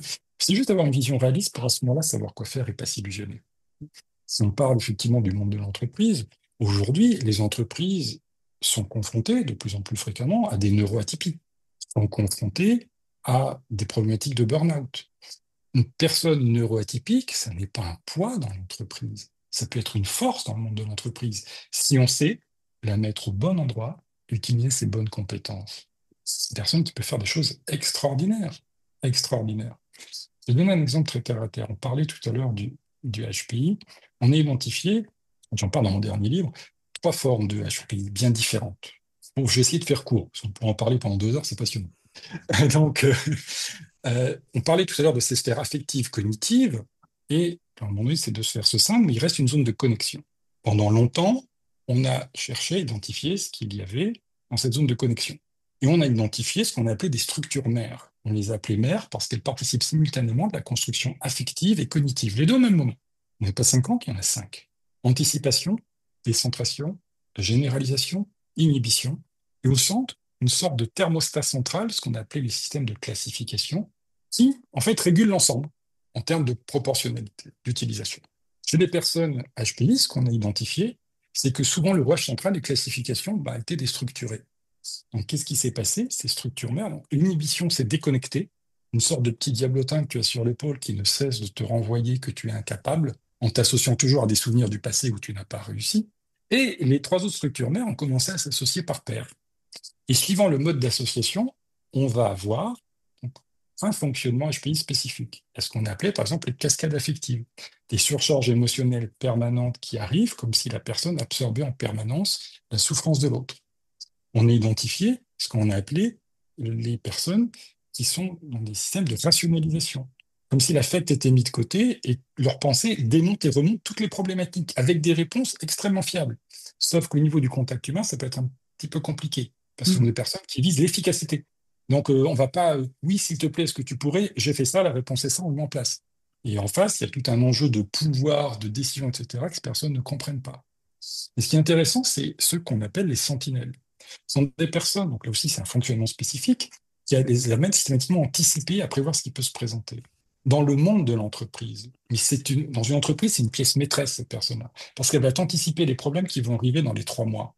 Si elle les anticipe, elle peut les solutionner. Ces gens, et j'en vois régulièrement en consultation, sont considérés comme des empêcheurs de tourner en rond. Ouais, Et on ne les aime pas dans l'entreprise. ouais. C'est fatigue. On en parle très souvent avec Sandrine de ça. Il y a beaucoup ce qu'on appelle le syndrome de Cassandre. Hein. Et ces personnes-là, elles sont en souffrance parce qu'on les écoute pas. Elles vont dire, je vous l'avais dit, je vous l'avais Mais dit. oui, et elles ont raison. Parce que je mettais à un moment donné, à chaque typologie, je mettais une petite phrase, et je mettais la phrase du célèbre professeur là, dans Jurassic Park, j'en ai marre d'avoir toujours raison. Et c'est ça. Mais on les écoute pas. Et après, on leur demande de venir solutionner le problème qui s'est Ouais, présenté. Mais ils n'en peuvent plus, quoi. Au bout d'un moment, pourquoi on n'anticipe pas? Parce que tu l'évoquais un peu tout à l'heure, on n'est plus dans une société de l'anticipation, on a glissé progressivement dans une société de la réactivité. On ouais, attend que le problème se pose et on va voir ce que ça va donner. exact. A priori, quand on prend le fonctionnement sociétal de la France, global, c'est pas la bonne méthode. Parce qu'à force de bricoler, là, on commence à se prendre un mur et c'est très problématique. Un exemple très terre à terre, la réforme des retraites. Ça fait combien d'années que les économistes nous disent, attention, il y a 2 courbes qui vont se croiser, ça a pu fonctionner. Attention, on a laissé courir. Maintenant, les 2 courbes se sont croisées, ça ne fonctionne plus. Et on réagit en immédiateté, tout de suite. Et voilà, on n'est pas les seuls à vivre ça. Les pays scandinaves commencent à dire, on va reculer l'âge de la retraite à 70 ans. Parce que ça ne tient plus. Et en même temps, ils disent, ouais, mais en même temps, on a des gens, finalement, 66 ans, 67, on a encore des gens qui connaissent le métier parfaitement, qui peuvent transmettre de l'information, enfin, qui peuvent former. Donc, on est bien d'accord, à 68 ans, on ne va pas faire le même job qu'on faisait à 45, mais on peut les faire évoluer dans le contexte de la société, là aussi. Ça demande de repenser tout cela, de repenser tout cela. Idem, on évoquait précédemment ces spécificités, ces neuroatypiques qui peuvent être considérées dans le monde de l'entreprise comme étant un problème. Ça n'est pas un problème, ça peut être une force. Ça peut être une force. Et ça n'est pas forcément un handicap. Attention à ça. On parle de handicap, mais ça, c'est pour la MDPH, c'est sur le plan Ouais. administratif. Il faut mettre les gens dans des cases. On est d'accord. Mais dans le monde de l'entreprise, non. D'ailleurs, il faut être vigilant par rapport à cela. Mais maintenant, et on fait combien de fois, enfin, avant de faire entrer une personne neuroatypique ou dans un service, etc., on va former les personnes à comprendre ce que c'est. Parce que beaucoup de gens ne comprennent pas. Parce qu'encore une fois, il n'y a pas d'information. Concrètement, neuroatypie égale, pour eux, dans leur tête, handicap. Handicap, ok, bah, c'est qu'il a un problème. Jusque-là, ça va. Mais il fait le même travail que moi. Et finalement, que veut mon travail à moi? Si, dans sa tête à lui, il se dit un handicapé peut le faire. Et sans, mais déjà, ce raisonnement est faux, puisqu'à la base, une neuroatypie n'est pas un handicap. C'est une difficulté à faire certaines choses et à ressentir ou à percevoir les choses différemment. Maintenant, effectivement, au point administratif, il faut mettre ce terme-là. On est dans le point administratif. Dans la vie de tous les jours, si on apporte effectivement une compréhension de cette spécificité de la pensée, du fonctionnement de la personne, ouais, on va l'amener à bien s'adapter, puis être en suradaptation. Si elle n'est plus en suradaptation, ben, elle ne fera pas de burn-out. Combien de fois, et Didier a dû vous le dire, mais le burn-out permet d'identifier derrière une neuroatypie ou un HPI ou autre chose qui était présent. Combien de fois? Nous, on est surpris. Donc, à travers Vaincre le burn-out, la structure qu'on a créée il y a déjà plusieurs années, le nombre de personnes, c'est pas pour rien que je parle du HPI qui font des burn-out. On en a énormément.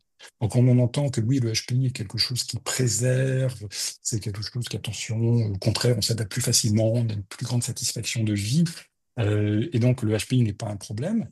Et on vous sort des études du Canada, d'Australie, de différents pays. Oui, on est d'accord. Pourquoi il n'y a pas d'études françaises? Déjà, on n'arrive pas à les monter. Il faut toujours recontextualiser par rapport au pays. Si on prend la caractéristique HPI, ces personnes sont hyper connectées au monde en face d'eux. Plus le monde va bien, plus ils vont bien. Plus le monde dysfonctionne, plus ils le ressentent. Plus ils vont mal. Ils le ressentent. Et ça, on ne prend pas en compte, cet élément-là. Donc, tout va dépendre du contexte environnemental où on se situe et avec la spécificité que l'on va avoir de sa pensée. Je pense aussi qu'il y a quelque chose de très important. La neuroatypie renvoie enfin à l'individualité des personnes. Donc non, c'est pas faire preuve d'une comme ça, de se cacher derrière ça pour dire je souffre à cause de cela. Oui, on peut souffrir à cause de ça. Ça n'est pas une excuse, c'est une réalité. Et ça renvoie à l'individualité des personnes et à la complexité de cette individualité.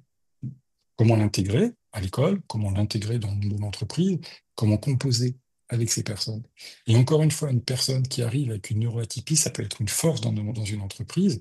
Le prochain ouvrage qu'on est en train d'écrire avec Didier sur justement les problématiques de burn-out, il y a tout un chapitre sur les neuroatypiques et comment, en fonction du TSA, du TDA, d'un trouble lié aux acquisitions, comment on peut aménager ou comment on peut utiliser des forces pour justement permettre à ces personnes de bien s'insérer. Plus elles sont insérées, plus elles vont bien, enfin, on crée une boucle positive.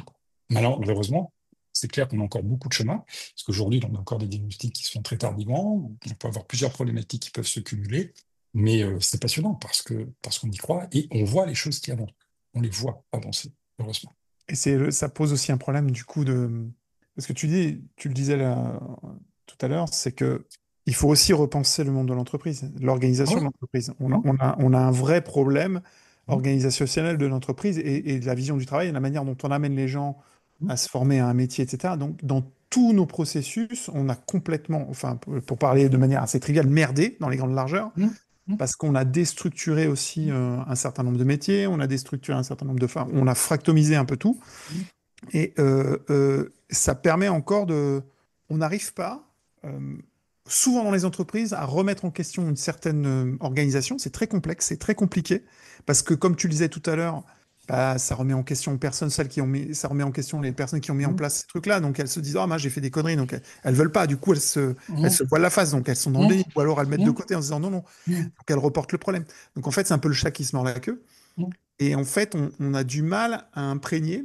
Moi, je me suis confronté à ça à travers mes anciennes activités. Ça rentre par une oreille et ça sort par l'autre. C'est très complexe de faire bouger les lignes dans une entreprise. Et j'ai pas arrêté de le dire, mais c'est vrai que mmh, structurellement, je le sais et je répète, ça peut être un peu pénible, mais la plupart des entreprises, si ce n'est la totalité des mmh, entreprises, ne sont ni préparées, mmh. ni à faire Enfin, face aux enjeux de ce ouais, temps, mmh, mmh, ni structurellement, ni rien du tout.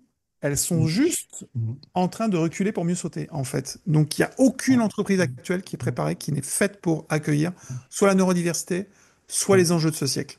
Elles n'ont ouais, aucun niveau de préparation parce qu'on est ouais. encore dans ce court Mmh. terme. Et c'est très important ce que tu évoques là, et je rebondis dessus, parce qu'effectivement, avant de faire des transformations dans le monde de l'entreprise, Oui, il faut savoir déjà à qui on s'adresse, et il faut faire une préparation au changement. Quand on travaille, nous, avec des chefs d'entreprise, la première chose qu'on leur dit, la première chose qu'on va faire, on va voir toutes les personnes de l'entreprise, alors pas en individuel, on est bien d'accord, parce que c'est quand même une grosse structure, mais en collectif, et on va leur parler de ce qu'est le changement. En fait, on a identifié que dans la société, il existait ce qu'on appelle, je vais essayer de faire court, ce qu'on appelle des entités sociétales.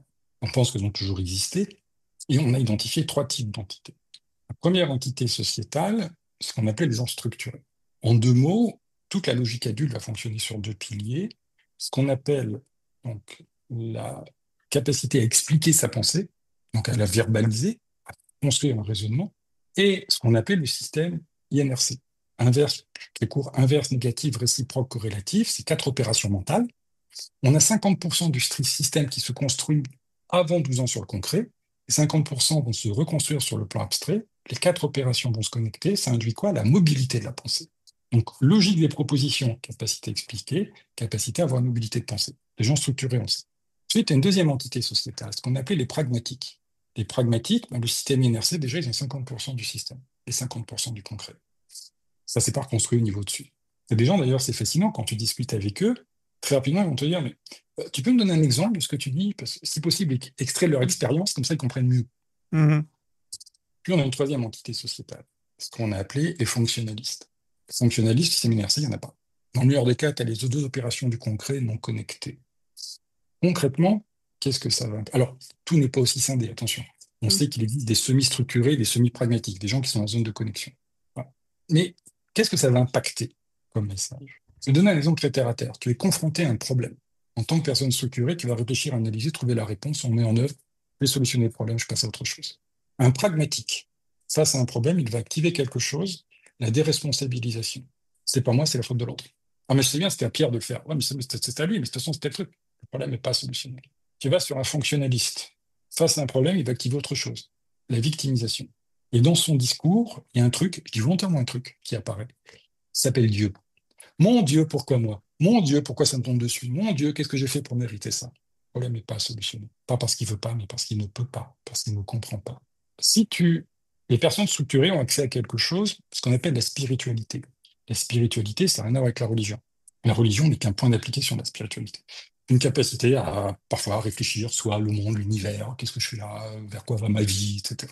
Un pragmatique, lui, il a accès à autre chose, c'est des croyances. La croyance se module en fonction de qui la donne. Ça, c'est très intéressant. mhm. On prend l'exemple de la Covid. Le pragmatique va voir son pharmacien. Le pharmacien lui explique un truc sur la Covid à l'époque. Il sait, c'est le pharmacien. 3 jours plus tard, il va voir son médecin qui lui dit autre chose. Il va croire le médecin. Ah oui, c'est le médecin, il est au-dessus du pharmacien, donc il sait mieux. Mm. Et le pragmatique a une croyance qui se module avec une sorte d'échelle de valeur intérieure. Et en fonction de qui va dire, je vais adhérer. Mhm. Le fonctionnaliste, il a accès à des dogmes. Comme c'est, ça ne bougera pas. C'est pas possible. Et là, c'est dit en béton. Ça ne peut pas bouger. Parce que si ça bouge, ça remet en cause tout ce que je suis et ce que j'ai vécu. On prend le processus de changement dans l'entreprise. Tu prends une personne structurée. Le changement, elle est en tête naturellement. Tout évolue dans le temps. Ça n'est pas figé. Donc, il va adhérer au processus spontanément. Tu prends un pragmatique, le processus de changement. Alors, changement, ouais, ok, à une condition, c'est que ça m'apporte plus de choses que ça m'en retire. Et là, il va adhérer. Un fonctionnaliste face au changement te dit non, j'en veux pas, parce qu'il ne peut pas.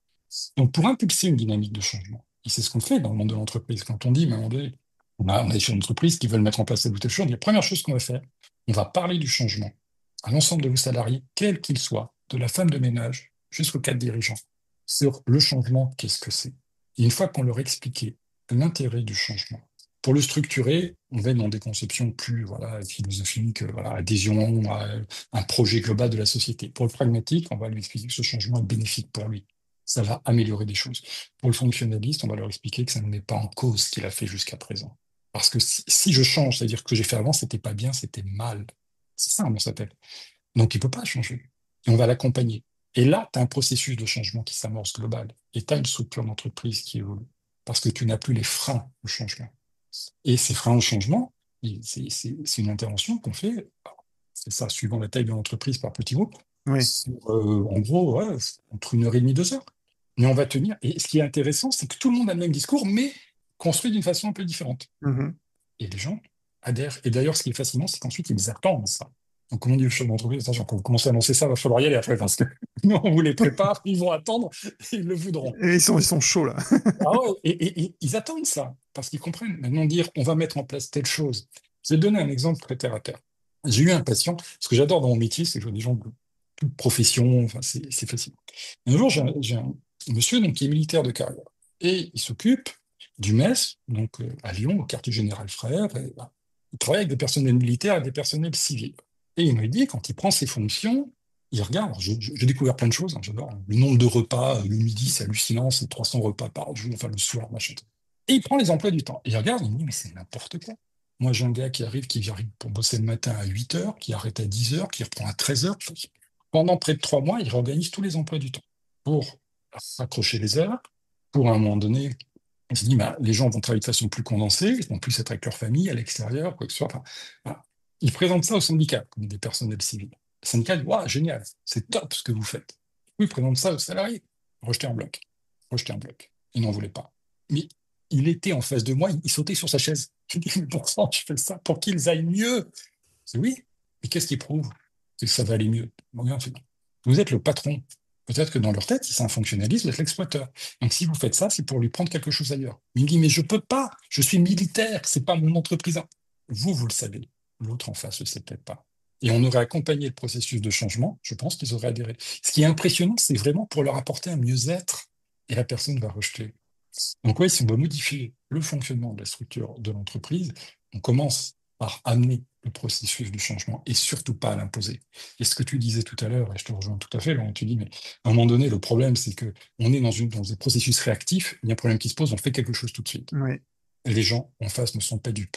Les fonctionnalistes vont bloquer, les pragmatiques vont pas comprendre à quoi ça sert, les structurés vont dire, ça va pas durer dans le temps. Ouais. Personne n'adhère au processus. Ouais, du coup, personne n'adhère. Ouais. Exactement. T'as perdu, en fait, tu perds tout le monde. Et du coup, Exactement. tu prêches dans le vide. Exactement. Et après, ben, comme tu prêches dans le vide et tu penses que c'est effectivement ce qu'il faut faire avec souvent une idée qui est la bonne, mais ils n'adhèrent pas, tu deviens tendu et tu commences à les considérer de façon négative. Ouais, exactement. Et là, tu rentres dans une boucle qui appuie tout. Donc, moi, je voulais vous proposer ça, vous n'avez pas adhéré. Comme vous n'avez pas adhéré, moi, maintenant, je me distance. Mais non, c'est pas ça. L'idée était très bonne, c'est la façon dont ça a été fait. C'est la façon dont ça a été fait. Euh, à travers le GLB, on fait l'accompagnement aux chefs d'entreprise. Un jour, on a deux dirigeants d'une petite société qui viennent nous voir. On a un problème entre deux personnes qui ne s'entendent pas du tout. Une qui est plus âgée, qui faisait office d'une certaine fonction, puis on lui a collé quelqu'un parce qu'on a grossi, et ça se passe pas bien du tout. Ah, d'accord. Et on voudrait garder les deux. D'accord. Et on comprend pas parce qu'un jour, ben voilà, on les a reçus toutes les deux ensemble, on les a mis en face de nous, ça s'est mal passé. Euh, Excusez-moi, c'est pas votre fonction que de faire ça. Vous attendiez quoi? Qu'elle se parle en face de vous, il faut faire intervenir un tiers. Alors oui, ils font ça 4 mois plus tard. Ah, ils sont sortis de leur fonction première, qui est peut-être d'écouter, de constater et de trouver la méthode adéquate à mettre en place. Non, non, on va la solutionner. Ah non. Et qu'est-ce que ça avait généré? Il y en a une qui a fini en pleurs et l'autre qui est parti en claquant la porte. Ça a plutôt enquisté le problème que le Ouais, solutionner. c'est clair. Mais dans ce monde de l'entreprise, encore une fois, euh, l'entreprise, c'est une micro-société en soi. C'est-à-dire, Ouais. on fait beaucoup d'interventions auprès des chefs d'entreprise aussi, sur un certain nombre d'éléments. Le chef d'entreprise, attention, il y a une phrase stupide qui dit oui, quand on est chef d'entreprise, on doit savoir tout faire dans l'entreprise. Non. C'est Ben, pour ça qu'on a des gens qui travaillent avec nous, pour nous épauler, nous aider. On n'est pas bon partout, c'est pas vrai. C'est une illusion, on ne peut pas être bon partout. Seule entreprise, c'est celui qui soutient l'idéologie. C'est celui qui va être moteur dans l'entreprise. C'est le porte-drapeau. Aujourd'hui, la société a renvoyé. Parfois, c'est pas faux, on en est d'accord. Mais que le chef d'entreprise, c'est celui qui s'engraisse sur le dos des autres, qui spolie les autres, qui exploite les salariés, etc. J'aime beaucoup cette histoire. Pendant les guerres napoléoniennes, un jour, donc, il y a eu une bataille entre les Prussiens et les Français. Et les Prussiens ont pris le drapeau français. C'était le déshonneur absolu. Le soir même, il y a 40 soldats français qui sont partis dans le camp prussien pour récupérer le drapeau. Ils sont rentrés, ils étaient 5. Les 35 autres sont restés sur le terrain. Mais ils ont ramené le drapeau. Parce que le drapeau était celui de la France. Ils ne devaient pas être dans le camp prussien. Voilà. Aujourd'hui, le chef d'entreprise, c'est le porte-drapeau. C'est celui qui est là pour travailler, effectivement, sur sa structure, qu'il a pensé élaborer, mais aussi pour le bien-être des gens qui sont à l'intérieur. Et ça, on l'a oublié. Et comment on retrouve cette position-là? On leur explique aussi. On leur explique. Avec ces entités sociétales qui sont en face, comment communiquer avec eux? Comment communiquer avec eux? Il y a des choses passionnantes quand même qui se révèlent là, nous, là, aujourd'hui, avec Sandrine. Ouais, c'est pour ça que je dis Je pense rien. que celles et ceux qui nous écoutaient en prenaient plein pour vos oreilles et vos cerveaux. Mais on comprend aussi que à travers cette structuration de nos sociétés, de l'école jusqu'à la formation, école, la grandes écoles, entreprises, etc., on se rend bien compte qu'il y a quand même des choses qui sont, pour le coup, assez problématiques pour des esprits issus de la neuroatypie. Parce qu'on se trouve dans des modèles très normatifs, on va dire, très normatifs, qui sont des sortes de cadres très restreints, où ces pensées-là, où en fait ces esprits-là, où ces personnes-là ont beaucoup de mal. C'est ce que j'explique à chaque fois, j'ai cette image quand j'ai des personnes en face de moi en accompagnement. Là, on vous apprend à chausser du 38 alors que vous avez fait du 45 toute votre vie, quoi. Et c'est là où ça vient, avec le temps, craquer de toutes parts. Parce qu'on se rend compte que même dans la structuration, dans les formations, dans la manière dont est organisé le travail, les hiérarchies, les injonctions, les choses comme ça, et face à ces esprits-là, entre les pragmatiques, les fonctionnalistes, etc., on se retrouve un peu, on peut se retrouver fortement échaudé, quoi. Tout à fait. Et c'est là où on va accompagner les personnes sur quelque chose de très précis, en l'occurrence, comment développer du stratégique et comment réussir à naviguer dans cet univers-là, composé de toutes ces personnes. Attention, le stratégique, je pose tout de suite, c'est pas de la manipulation. La manipulation, c'est quelque chose de pervers, de tordu. Non. La différence entre la manipulation et le stratégique, dans le contexte de la manipulation, c'est tirer un bénéfice personnel de quelqu'un, quel qu'il soit, financier, promotionnel, sexuel, tu mets tous les termes que tu veux, et je tiens. Dans le stratégique, c'est différent. C'est mettre en œuvre les moyens adéquats pour pouvoir continuer à avancer. C'est d'ailleurs fascinant, parce que souvent, quand on fait du stratégique, ce qui va nous servir à nous doit aussi servir à d'autres, comme par hasard. Comme par hasard. Et c'est bien la différence qui est présente entre les deux. Et ça n'a rien à voir. C'est pas manipuler les gens, c'est pas ça du tout. Pas ça du tout. Et comme tu disais, je pense que c'est extrêmement important pour les personnes, notamment les personnes neuroatypiques. Identifier une neuroatypie, c'est pas les enfermer en quelque chose.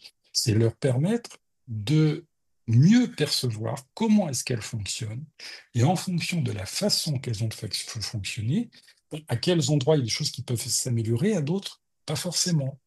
Et comment peut-être parfois prévenir certaines personnes de sa neuroatypie, en disant, mais là, voilà, tu sais, moi, je vais dire des choses un petit peu cash, mais c'est comme ça. Moi, j'ai intérêt à ça, donc moi, je prends les choses, je te veux pas de mauvaises intentions. Et la personne peut l'entendre en face. Et si elle ne le sait pas, tiens, comment il parle, pour qui il se prend, puis ça génère des tensions, des conflits qui peuvent se répéter. Et encore une fois, identifier une neuroatypie, c'est vraiment donner une grille de lecture à la personne sur son fonctionnement et surtout comment est-ce qu'elle peut éviter, pour moi c'est l'axe central, éviter la suradaptation qu'elle vit peut-être depuis des décennies et qui peuvent l'amener sur malheureusement le burn-out, qui est une réelle maladie, qui est un réel problème, c'est pas un coup de mou, ce n'est pas vrai. On en parle beaucoup du burn-out depuis quelques années. Avec Didier, on prépare un ouvrage justement sur cette question, qui est un ouvrage assez conséquent. On va arriver à près de 600 pages, donc beaucoup de choses qui vont être édites à l'intérieur en 2 tomes. Donc, oui, il nous a dit que c'était en pourparlers avec l'éditeur. Voilà, tout à fait, tout à fait. Et l'idée, c'est derrière, voilà, de remettre un peu de cohérence sur cette question du burn-out, sur quelles sont les personnes qui peuvent le présenter. Et on parle effectivement du burn-out et de la neuroatypie, mais surtout comment prévenir, comment mieux accompagner les personnes et prévenir, et prévenir. Parce que on évoque effectivement comment est-ce qu'on passe d'un psychologue cognitiviste qui travaille sur les enfants à quelqu'un qui Oui. fait des choses dans le monde de l'entreprise. On dit, mais c'est le grand écart de Jean-Claude Van Damme, là, entre... Non, pas forcément.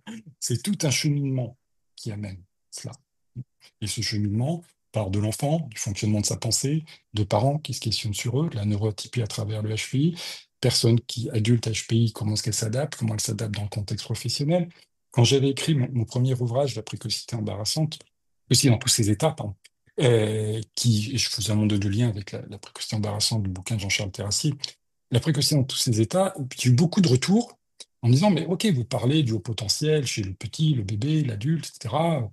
Mais vous parlez de l'école, vous parlez du couple, enfin, vous ne parlez pas du travail, du monde du travail. Et je répondis, non, ce n'est pas un chapitre, il y aura un bouquin entier consacré à cette question. Il faut un livre entier pour parler de ça, pas uniquement un chapitre dans un ouvrage. Le bouquin est sorti, voilà, a priori ceux qui le lisent en sont assez satisfaits parce qu'au-delà d'un descriptif, ils trouvent des clés aussi sur comment fonctionner. Maintenant, c'est aussi ces personnes qui se retrouvent en processus de suradaptation, quel processus, l'aboutissement, souffrance, souffrance, c'est quand même le burn-out. Et là, moi, j'ai découvert ça quand on a créé Vaincre le burn-out en 2019. Euh, donc, on a été réunis par une personne, par la présidente voilà, de cette structure, qui a effectivement rencontré différents professionnels qui, chacun de leur côté, se posaient cette question. Quoi, elle les a réunis, psychiatre, Didier Le Chemia en tant que médecin, moi en tant que psychologue, et on a commencé à travailler sur ce registre, à réfléchir sur ce qu'il en était. Moi, je me connaissais plus ou moins cette dimension, mais pas profondément, et j'ai vraiment creusé cette question, j'ai vu les accompagnements qui étaient proposés, bénéfiques ou pas, parce que parfois on a des choses un petit peu folkloriques, et surtout, à un moment donné, on est arrivé à se poser la question, mais qu'est-ce que le burn-out? Qu'est-ce qui se passe? Didier a reconstruit une modélisation c'est plus effectivement 4 étapes, il y a 5 étapes d'effondrement dans le burn-out. On a découvert une nouvelle qui permet de mieux saisir. Moi, en rentrant effectivement dans la pensée des personnes qui présentent un burn-out, on a pu comprendre pourquoi ça les amenait à ce processus-là. Déstructurés font des burn-out, des pragmatiques aussi. Fonctionnalistes, non. Lui va faire autre chose. Il va faire une dépression sévère ou malheureusement développer un trouble psychiatrique. Mais paradoxalement, au niveau du burn-out, cette tranche de la population ne présente pas. La raison est très terre à terre. C'est qu'ils sont pas en suradaptation. Dès qu'ils n'arrivent pas, ils disent non. Ils s'arrêtent tout de suite. Donc, parce que leur pensée n'arrive pas. On parlait du changement, ils disent non, non, j'en veux pas. Et là, il faudra quand même. Ah non, non, mais j'en veux pas. Et donc, ils se ferment. Donc, eux, effectivement, ne vont pas présenter le burn-out, mais d'autres problématiques. Et on a identifié, c'est cette forme de burn-out. De là, on a mis en place des processus d'accompagnement. De là, aujourd'hui, on peut les proposer aux professionnels pour affiner leur approche. Affiner leur approche. Par exemple, l'ouvrage, je vais présenter quelque chose. Les deux vous intéressez à cette question du burn-out, si vous allez regarder, il n'y a aucune modélisation des processus d'accompagnement du burn-out. Chez les psy, il n'y a rien. Le bouquin va en présenter une. Quelles sont les 5 étapes comment est-ce qu'on va accompagner une personne qui présentait un burn-out pour l'amener à se relever? Et donc, on a identifié, alors, on ne les a pas créés, on a simplement regardé ce qui se faisait, on a juste formalisé d'une façon plus précise sur ce registre. Et d'où on va parler effectivement du burn-out autistique, parce que ça existe bel et bien, avec cette vision que l'on a. Merci Renman, hein, c'est un film extraordinaire, hein, voilà, superbe. Oups, pardon. Un film assez intéressant qui a été fait. Dustin Hoffman est extraordinaire, voilà, Tom Cruise aussi, mais ça a donné une vision quelque peu tronquée de ce qu'est réellement la problématique autistique. On présente une forme de problématique autistique. Il en existe d'autres. Il en existe. J'ai envie de te poser une question pour un petit peu appâter les gens et attiser leur curiosité, même si je pense que là, on n'en a pas trop besoin, mais quand Ouais, même. grave. Est-ce que tu peux nous dire simplement, voilà, la différence entre un burn-out classique et un burn-out autistique? Ouais. En fait, déjà, la problématique qui va se présenter, c'est que le burn-out autistique va apparaître beaucoup plus tardivement et elle va être beaucoup plus intense par rapport à un burn-out, entre guillemets, classique, si on peut exprimer cela comme cela. Pourquoi? Parce que la personne qui présente une problématique intéressante, un trouble de la sphère autistique, se retrouve, sans bien entendu que ce trouble ait été identifié, en suradaptation depuis de nombreuses années, et elle en a pris l'habitude, et elle n'a pas les signaux indicateurs qui vont lui dire attention, attention, ça ne va pas, attention. Mais même les signaux indicateurs physiques, cette personne ne va pas forcément les écouter. D'où à un moment donné, quand ça va chuter, on est vraiment dans l'extrême recours lorsque cela va chuter. Et l'intensité de ce qui est ressenti va être beaucoup plus importante que chez une personne qui présente un burn-out classique. Mais il y a aussi d'autres spécificités qui sont présentes, bien entendu. Enfin, on en reparlera. Dans le Mais dossier, Dans le dossier, sur ouais. le, tout sur le à burn-out fait. autistique. Parce que, voilà, paradoxalement, un TSA dans le monde de l'entreprise, il y a des points forts qui sont extraordinaires. Par contre, ça demande aux managers, aux collaborateurs, d'être un peu plus vigilants dans les liens avec cette personne, dans ce qui va s'établir. Mais on peut la faire fonctionner d'une façon extraordinaire. On parlera aussi du TSA et HPI, parce qu'il y a une zone de recouvrement entre les deux. Il faut être très vigilant, parce qu'on commence à dire, oui, mais beaucoup de HPI sont TSA. On peut être TSA sans HPI, on peut être HPI sans TSA, on peut être HPI avec un TSA. Oui, oui. Et c'est important de pouvoir dissocier ces éléments, parce que là aussi, on a tendance à généraliser un petit peu rapidement. J'évoquais une généralisation qui avait été faite, c'est de dire, oui, tous les enfants HPI sont dyslexiques. Non. De même que lorsqu'on a identifié qu'il y avait une cause neurophysiologique à la dyslexie, on a commencé à dire, ben, regardez, il y a plusieurs formes de dyslexie. Il existe 4 formes totalement différentes. Donc, dyslexie phonologique, sémantique, mixte, de surface. Et en fonction de la forme de dyslexie, on a un soin approprié. Si on n'a pas la bonne forme, on n'a pas le bon soin mis en place. Oh, visiblement, Sandrine, ça te fait réagir. Mais oui, mais énormément. parce qu'on fait quand même des recherches quand on voit que bon, on est un petit peu en décalage par rapport au monde, aux gens, à la société, tout ça. On fait des recherches et je me rends compte que j'étais pas, voilà, j'étais dans le bon truc. En tout cas, je parle pour moi. Quand je parlais d'une dyslexie phonologique, j'en ai parlé au tout début du podcast. Enfin, c'était il y a 2 ans en Ouais. fait. Ouais. Ouais. C'est pas folle. En fait, bon, je vais faire vraiment très succinct. S'il y a des auditeurs, bon, je fais vraiment très court pour passer toute une mission sur cette question. Mais en gros, il y a 2 voies d'adressage de l'information. On a une des voies qui peut être touchée, l'autre, ou les deux en simultané.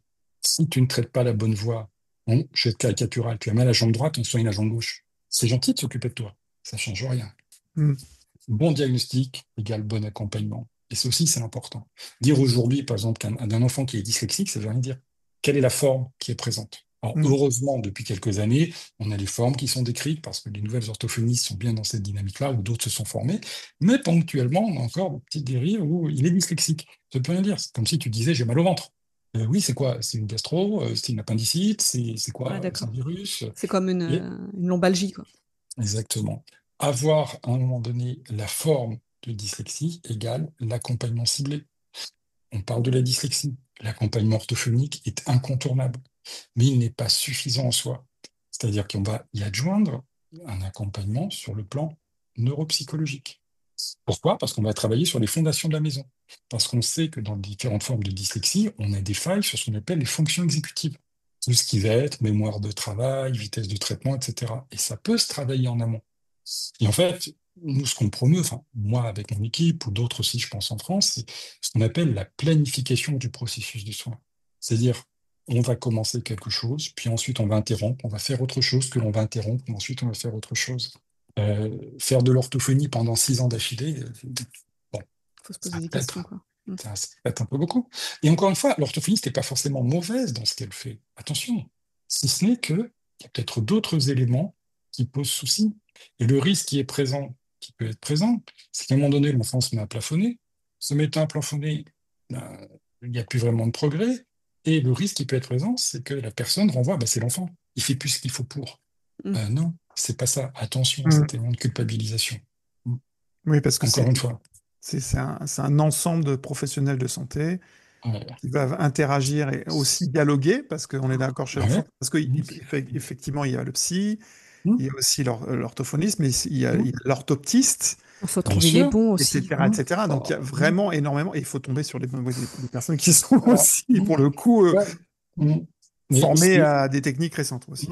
ce qui est triste dans ce que vous évoquez l'un et l'autre, et ce que moi je vois depuis des années, c'est que quand on a un enfant qui présente des difficultés, en tant que parent, on prend son bâton de pèlerin, puis on va commencer à chercher. Oui. Mm. Et j'aime beaucoup cette image, je m'avais donnée un jour à mes amis. En fait, vous devenez comme des chercheurs d'or dans le Yukon en 1800 et quelques, au fin fond des États-Unis. Vous êtes dans la rivière, puis vous commencez à tamiser. Et de temps en temps, vous allez trouver des bouts de cuivre, des bouts de charbon, et vous jetez. De temps en temps, il y a une pépite. Elle, vous la mettez de côté. Et c'est un petit peu ça, en tant que parent. Parce que, toujours attention, si on n'est pas satisfait d'un professionnel, pas hésiter à en changer. C'est vraiment quelque chose d'important. Parce que, encore une fois, je peux se parler de ma profession, je me permettrai pas de parler des autres, mais voilà, il y a de tout aussi. Il y a de tout. Il y a des gens qui se forment, qui Mm. apprennent, qui se reforment, puis il y a des gens qui sont dans des certitudes. Voilà. Des gens qui peuvent elles-mêmes, des personnes qui peuvent avoir elles-mêmes des failles narcissiques et, voilà, et tenir des propos à un moment donné qui peuvent être décalés, complètement décalés. Attention par rapport à ça. Attention par rapport à ça. Parce qu'encore une fois, la cohérence de l'évolution d'un enfant dépend de la cohérence des professionnels qui interviennent. Et les soins impromptus, c'est on démarre, on arrête, on reprend. On peut démarrer par un accompagnement faire un peu d'orthophonie, arrêter, faire un accompagnement neuropsychologique, reprendre de l'orthophonie, arrêter, Mm. travailler sur les fonctions cognitives supérieures, étape après étape. Et là, on a un enfant qui progresse.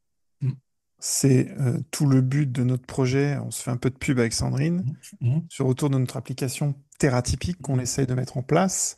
mm, C'est On est justement en train de mettre en place. qu'on est en train de mettre en place, c'est justement de proposer un outil qui permette de recenser, ou en tout cas d'avoir une vision des professionnels qui sont formés à ça mm, et de ne pas être complètement paumé, comme tu le disais, Dans le désert avec notre dans bâton de le pèlerin. pèlerin pour essayer de trouver de temps en temps, au petit bonheur la chance, une pépite.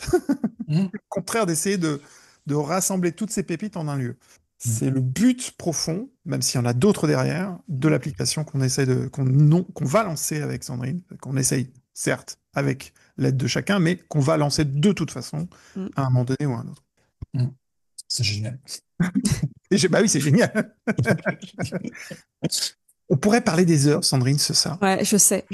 Ça fait 2 On pourrait heures. parler des heures. Je sais, j'ai pas envie, mais Mais on l'a dit, on prépare un dossier sur le burn-out autistique qui est dans la lignée des dossiers avec spéciaux. il y en a burn-out d'autres à autistique. faire là, de ce que j'entends. Il y a d'autres dossiers à faire. spéciaux à faire, mais on fera celui-là avec volontiers avec Fabrice sur le burn-out autistique pour repréciser vraiment de manière assez large, assez complète sur ce sujet-là qui est quand même particulier dans le burn-out et qui mélange plein de choses. Donc voilà, et c'est un sujet qui est trop peu souvent abordé parce que peut-être trop de niche, trop spécifique, et pourtant il touche un nombre incalculable de gens, hein, parce que ça concerne un bon pourcentage de la Non, mais population. c'est surtout que si là, on est dans une période où les enfants sont complètement explosés par l'école, donc des sensibilités cognitives, on va dire ça comme ça, c'est quoi les adultes de demain en fait? Et Si on s'en occupe pas maintenant. C'est toute la question Exactement. du propos de départ de cet épisode aujourd'hui avec Fabrice. La boucle est bouclée. La boucle est bouclée. Tout à fait. Fabrice, merci beaucoup d'avoir accepté notre invitation. Merci à vous deux. Merci de participer aussi au dossier sur le burn-out. Parce que là, je sais que ça va parler à énormément de personnes, sachant que là, on a été vraiment très profond dans le sujet avec Didier. On ira très profondément aussi avec toi dans la partie du burn-out autistique. Pour ne pas louper tout ça, n'hésitez pas à vous abonner à notre newsletter sur www.theratypique.fr. N'hésitez pas à commenter, à liker, à partager cet épisode. D'autres viendront. On l'avait dit, 2005, ça va être 2025. 2025, c'est vrai, pardon, 2025. 2025 va être épique. Ouais. Finalement, j'avais raison. Oui, on a des invités assez costauds qui arrivent. Et vous n'êtes pas prêts. Ouais, clairement. Alors, Clairement, vous n'êtes pas prêts. Ceux qui sont dans le dogme, là, je suis désolée, vous allez souffrir un petit peu. Ah oui, il va y avoir des claques de réalité. Donc voilà, Merci. n'hésitez pas à liker, à commenter, à partager cet épisode. Nous, on se rejoint la semaine prochaine pour un nouvel épisode. D'ici là, prenez soin de vous. Ciao. Salut tous. Au revoir.